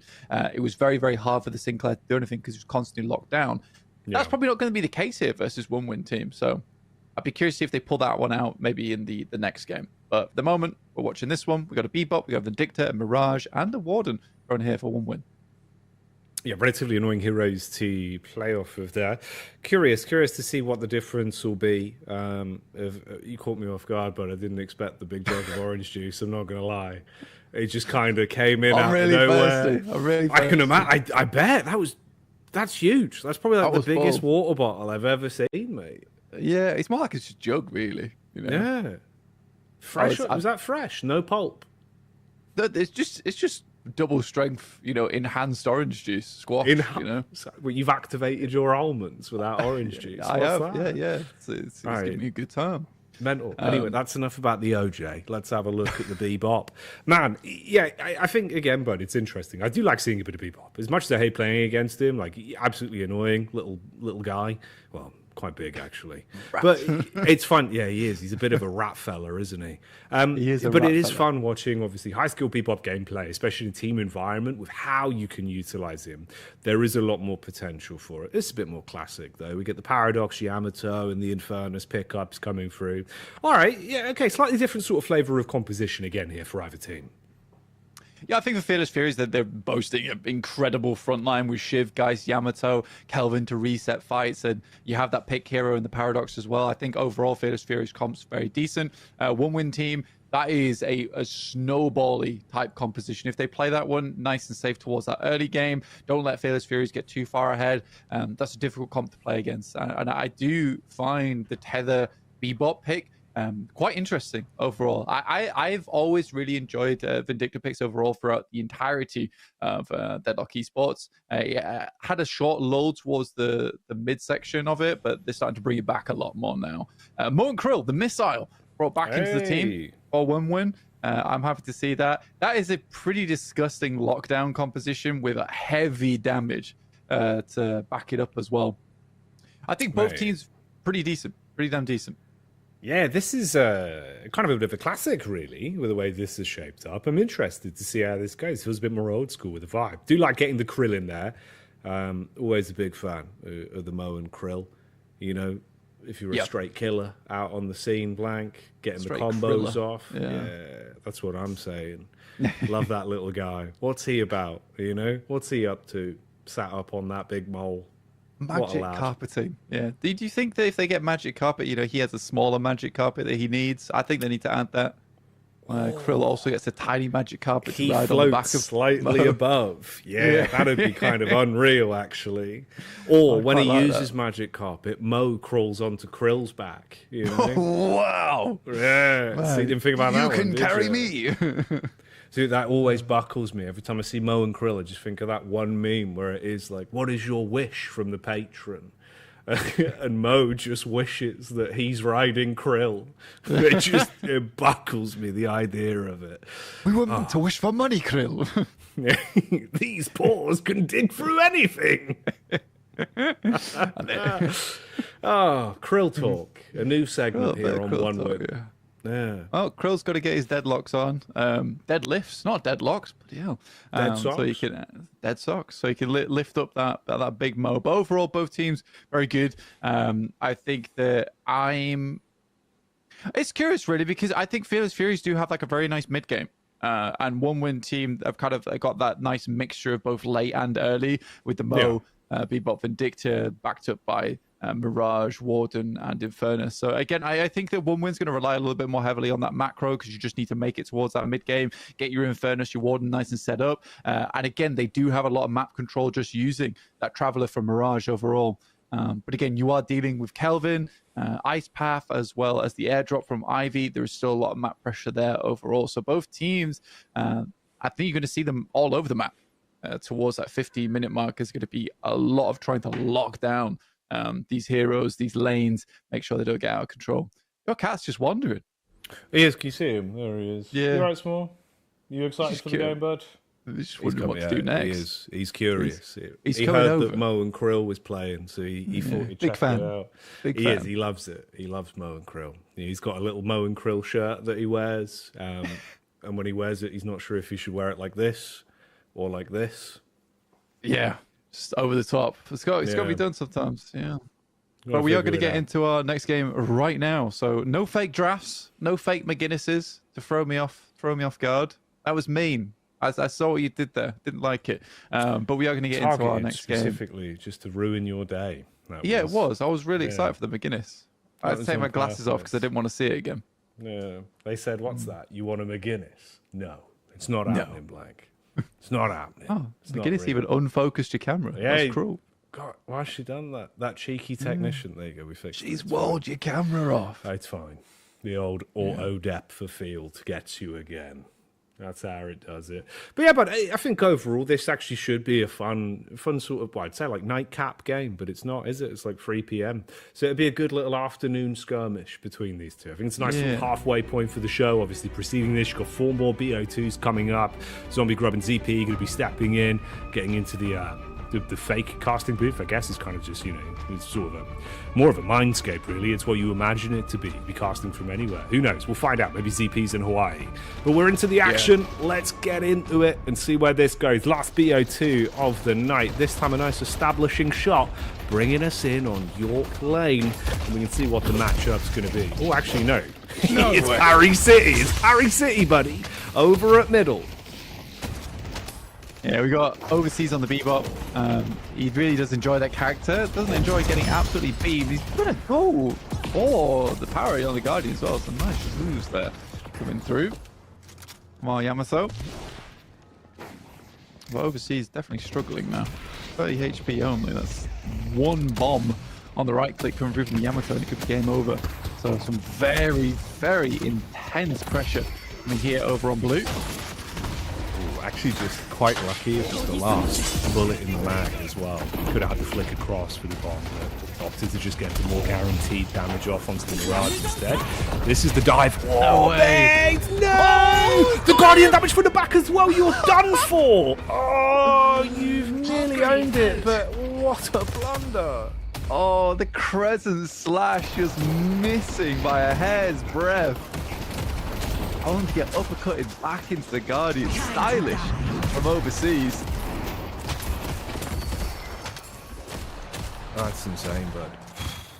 You feel for him. You really do. Because it's one of those where it's like the idea and the coordination for it would have been so sick. You get it off, you're feeling like an absolute G. Instead, you're just trying to gash yourself back up in the team speak. You're like, oh, it's unlucky, I guess. It just went a bit wrong. Yeah, unfortunate. I mean, it could have been sick, right? If they actually hit, if Applefine actually hit the Crescent Slash, like that would have been the kill right there and then. Instead, just box it slightly. Like you could see the vision. I liked it. Was I liked it a lot. A bit of a boffin play, you know. He'd done the calculations. It just was very good maths in that moment. Yeah, I mean, it's sort of interesting because I'm curious. I think Overseas picked up Hook first, if I'm not mistaken. Usually they pick Bomb, but I'm not sure. But to pick Uppercut second, I think that's what kind of catches you off guard there. Or Applefine. And again, props to Overseas. He plays a lot of this hero, knows what he's doing. Dive around the back though. Victor going in to try and cause some damage. Flammable turning up the heat already. Get the quick shots out, pepper them, allow the Warden to keep the wave pushed as well. So you're getting a nice amount of the early damage off. It's a 3-minute mark. What's that, like 15% of damage down onto the Guardian. Good setup in terms of the soldier being able to claim from this. Deny really any early growth on Oh, he's not doing it Meanwhile, again. it's going again. All right, this time it's the trade. It is the trade. He pulls it off. It's hungry for it. Overseas not happy about this going down. I mean, it's even. But 3.5k for Xenon's kind of worrying here. Getting a Mirage ahead early is struggle. I quite like that coming through though from Flammable. Really aggressive Vindicta plays. You know, just having the height versus Ivy as well as a shift. Like you're not taking much gun damage from either of those at all. Purely because of the fall off damage from both of those heroes. So yeah, I think right now Flammable can definitely take a lot of liberties in this lane. No, it's really nice. I think it's one of those where it's a horrific combination to play against, but in terms of the synergy you can get from it with the double lockdown of both Clever and Bind and Word, like if played perfectly, where you kind of off-rotate them with the cooldowns, you just get so much free damage. But like you said, you're kind of constantly flicking upwards to focus on the Vindicta, so you're eating flasks, Warden's just able to push the lane out. It's one of those combinations where when it goes right, it really gives you an awful lot of stock to play with. Overseas currently to grab some boxes. I think ABL will find Nakamen from the Geist. Yeah, I'd say right now, technically his blue lane is slightly in the favor of Fearless Furies. Nice tornado, completely cancelling grapple. And buff goes over to the Mo and Krill. Zanya able to pick that one up. Not only that, takes down Iano at the same time. Gunbuff Mo and Krill kind of goes hard as well. It's time to change the world. Such a pain I like this. Pop the last stand, absolutely obliterate the Guardian, guaranteed confirmation on that one. Quick lock down as well, tries to get the binding word off. Chase through the veil, he's got backups for it, but slide back down from the ramp. It gives Ivy ample opportunity to pepper some bullets back. So you're at least softening him up. The Dictor on the chase, the reload. Timing on it is so rough where it's kind of uncomfortable to get the shots out. Just as the clip goes back in, they've got themselves into a position to play defensive. Yeah, cancels the airdrop early as well just to get the bullet shield coming through on the airdrop. Tornado time required. Good uppercut. Iano very, very low. Smooth moves. Another punch might do the trick, but right now, Overseas taking a hell of a lot of damage. Xenon comes in clutch towards the end. And will pepper. Applefine. That blue lane went from looking really good in the favor of Fearless Furies, only to get much, much worse after that uppercut play. I think that got in their heads as well, man. I'm going to tell you now. Oh yeah, I was going to say, but like this lane feels like it's being played with kind of a rivalry now in terms of the aggression, right? You're just constantly scrapping because it feels like you're trying to prove a point. And I mean, dude, sometimes it works, sometimes it throws you into a bit of a hellscape with how it can start to unravel. But yeah, very, very headstrong matchup. It's constantly just trying to take the initiative in the lane and keep those fights going. Obviously, Duck Ball once again, this time the group up, and seems like they'll be able to get enough damage off to walk away with Guardian. A nice parry, and Russ goes back through. Oh, keep you guessing with the quick lift up from the Ivy. It's all gone a bit wrong. Tries to back off. It's not going to work out. Say goodbye to the Guardian. Mirage for another 10 seconds. Meanwhile, inside the Ice Dome, the Battle of the Elements. Fern's been put on ice, trying to climb over the top, but dealt with. ABL out of commission there. Yeah, tried to keep himself alive for a little bit longer, but I think I'm pretty sure that Kelvin's got healing boost almost immediately. Overseas goes down as well, so some fantastic aggression coming through here. If I'm honest, I think that I would give a lot of credit to Fagareko at the moment on this Ivy. Getting some cooldown on board on that airdrop, just being significantly present around the map, and it's highly doubtful that ABL's holding on to this one.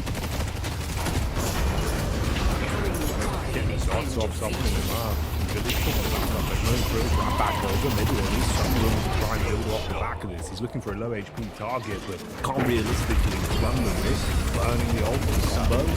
How much position is in? They are being able to sustain their way through this. Full commit, slide round the corner. It's good damage against the guy. She'll eventually tick over from the dock damage, but Inferno should fall on the backup, trying to tuck himself into a safe angle. No Guardian, two of them on top of him. He'll still fall to staggered spawns for either side, with Greenwich quickly going back in favor of the Furies. Yeah, lovely back and forth right now from Fearless Furies. Not content to let this one just go in the favor of one win. That's a long combo. But a wonderful Ice Stone to follow up here. Keep him alive a little bit longer. You know what they say, mo money, mo problems. Mo right now is trying to be problematic, but they try to shove this one in. Parry on the Guardian as well, just isolated off to the side. You're outnumbered, feeling like you're just going to try and back up. Throwing out the big fists, and they will deal a bit of damage. You can't chase onto the Ivy as you get stunned on contact. Scorn's good for the life back. Good slide. Tracing's all right as well. Getting the bullets out. Nice movement for the jump up. Ivy trying to get herself into a better position to dip out over the top of the roofs. Keep you being pulled further and further into their side of the jungle. Eventually, you've got to call it quits. It's a big bebop hook. That lands on the Kelvin. He was sky high, parrying towards the ropes. Everyone's grouping up. It's like a WWE matchup, Blank. They're on the top rope, and it's not looking good for the ratings. And the mind games go crazy there. Kelvin jumping off the rope to hit the parry as well to prevent him from getting stunned off the rope on top of it. Teva comes through, but the moment is definitely in the favor right now of Fearless Fury. Some fantastic follow-ups overall. Arian will finally go down, but still even Stevens on the soul count. Back and forth, absolutely. This is a rough game for both teams. Again, I'm very, very impressed with Fargareco. He's been all over the map at the moment. Really useful in terms of actually using that airdrop, in terms of more of a saving grace for the team as well. Because a lot of times you'll just see IVs using that airdrop on themselves to drop it in, get a bit of damage done, drop the Kutsu bomb and then stone bomb on top of it. But in this instance has been really annoying at being able to maneuver his team around into more favorable positions for themselves. Very nice play. Got the own pick up on the back of the Mo and Krill. The quad squad moving up towards Greenwich, with Bebop turning tail to look to make the adjustment round towards Yorkside. Assists on a potential incoming push on the Guardian. Intention being split for control of the urn. Combo thrown out, pummeling the Kelvin. Just in the nick of time, the ult going out makes a world of difference to give them the survivability they need. Rescue beam underneath keeps Krill in the action. Kelvin is low, finished off by the hyper beam from the top side. Ultimates being dropped across the board. They still grab the urn. Oh mate, absolute pandemonium. Yeah, it's a gorgeous recovery coming through from one win. Even finding Apicycle and Fargareco off the back of this one with ABL and Xenon doing work on other portions of the map. Yeah, really, really clean stuff there. Again, I love that combo coming through from the Mo, purely because they realizing that if they don't get rid of the Kelvin early, that Ice Dome is going to prove to be a big problem for them. Gearing up to take this Walker. Flammable is here to try and stop them.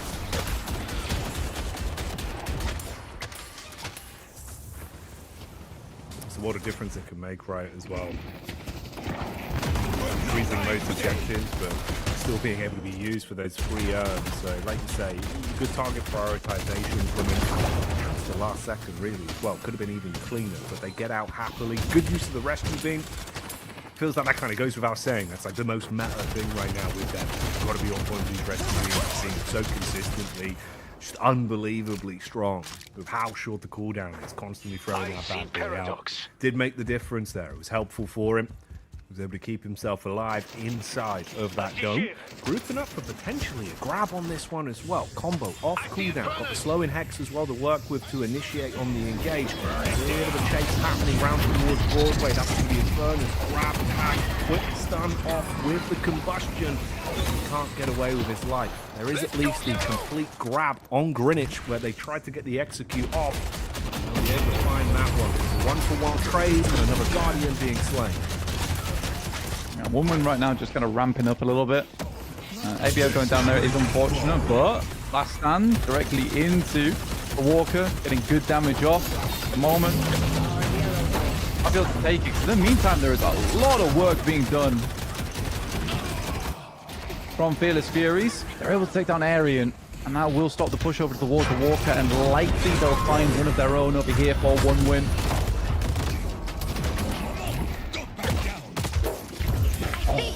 Wow. Done on the climb. So close. Heads up though, smart stuff. Don't fall into the old tricks of hitting the parry. But yeah, it is always rough. There's quick clambers, you just get stunned off.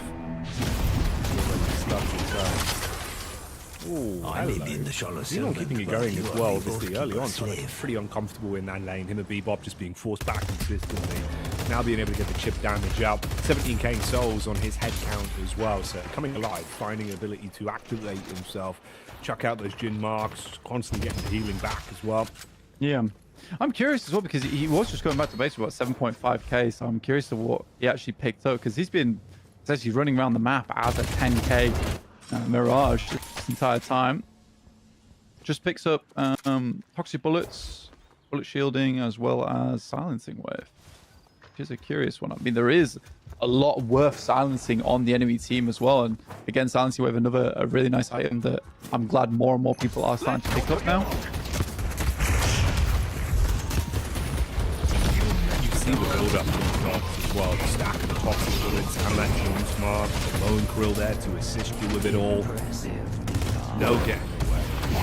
You thought you might have had a chance, but it's not safe to go back in the water when Mirage is around. Oh no, no ropes for you. Quick paradoxically swap into the chase. Trying to fly up as high as you can and get out of dodge quick, but so low on health, the tracing's going to come through eventually off the back of the chase. That's flammable being extinguished.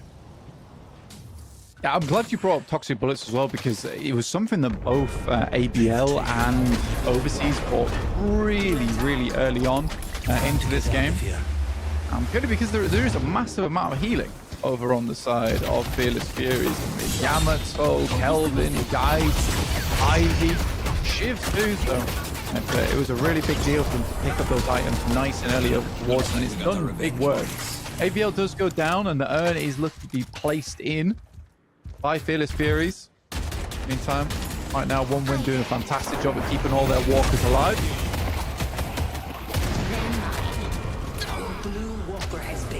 Try as you might, Arian's not going to be able to get away from that one. Good chip damage done from the Vindicta to soften them up so they can finish things on that.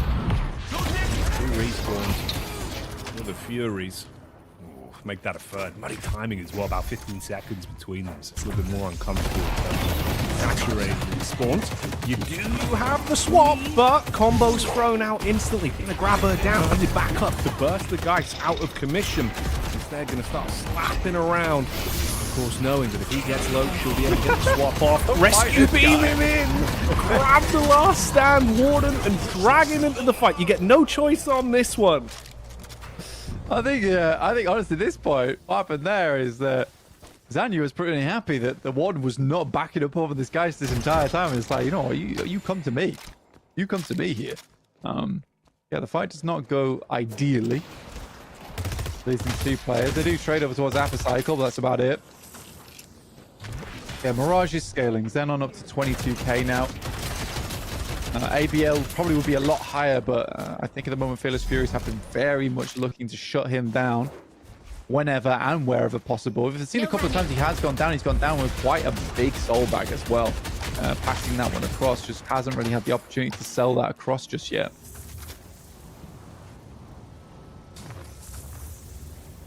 A lot of potential as well with some of the item synergies we're seeing here to really get some stacking damage off the back of the good outfire to play with on the Vindicta. So many potentials. Like you were saying, if you have a little bit of backup on that. Nice grab on the guy. Fair play. You've been able to pin her down. It's just converting. There's only so much you can do as a single mole. And he's just poking, just being annoying, clearing towards the jungle, getting a good read on where they actually are in terms of the layout of these positions. And they're going to group for this now. See if they can make a big play on this. Ivy over the top, quick responsive, go for the grapple into the combo. Oh, baby. It's actually so stupid the range you can get on that bad boy as well at this point in time. And realistically, all it is just Arcane Surge doing massive work for the Moan Frills. Sends on in, incredibly tanky at this point in time, even has a counter spell on board. A lot of enduring speeds as well have been bought by 1win. Incredible speed around the map, and again, we've seen that a couple of other games as well. A lot of teams prioritizing being able to be everywhere and anywhere all at once. Okay.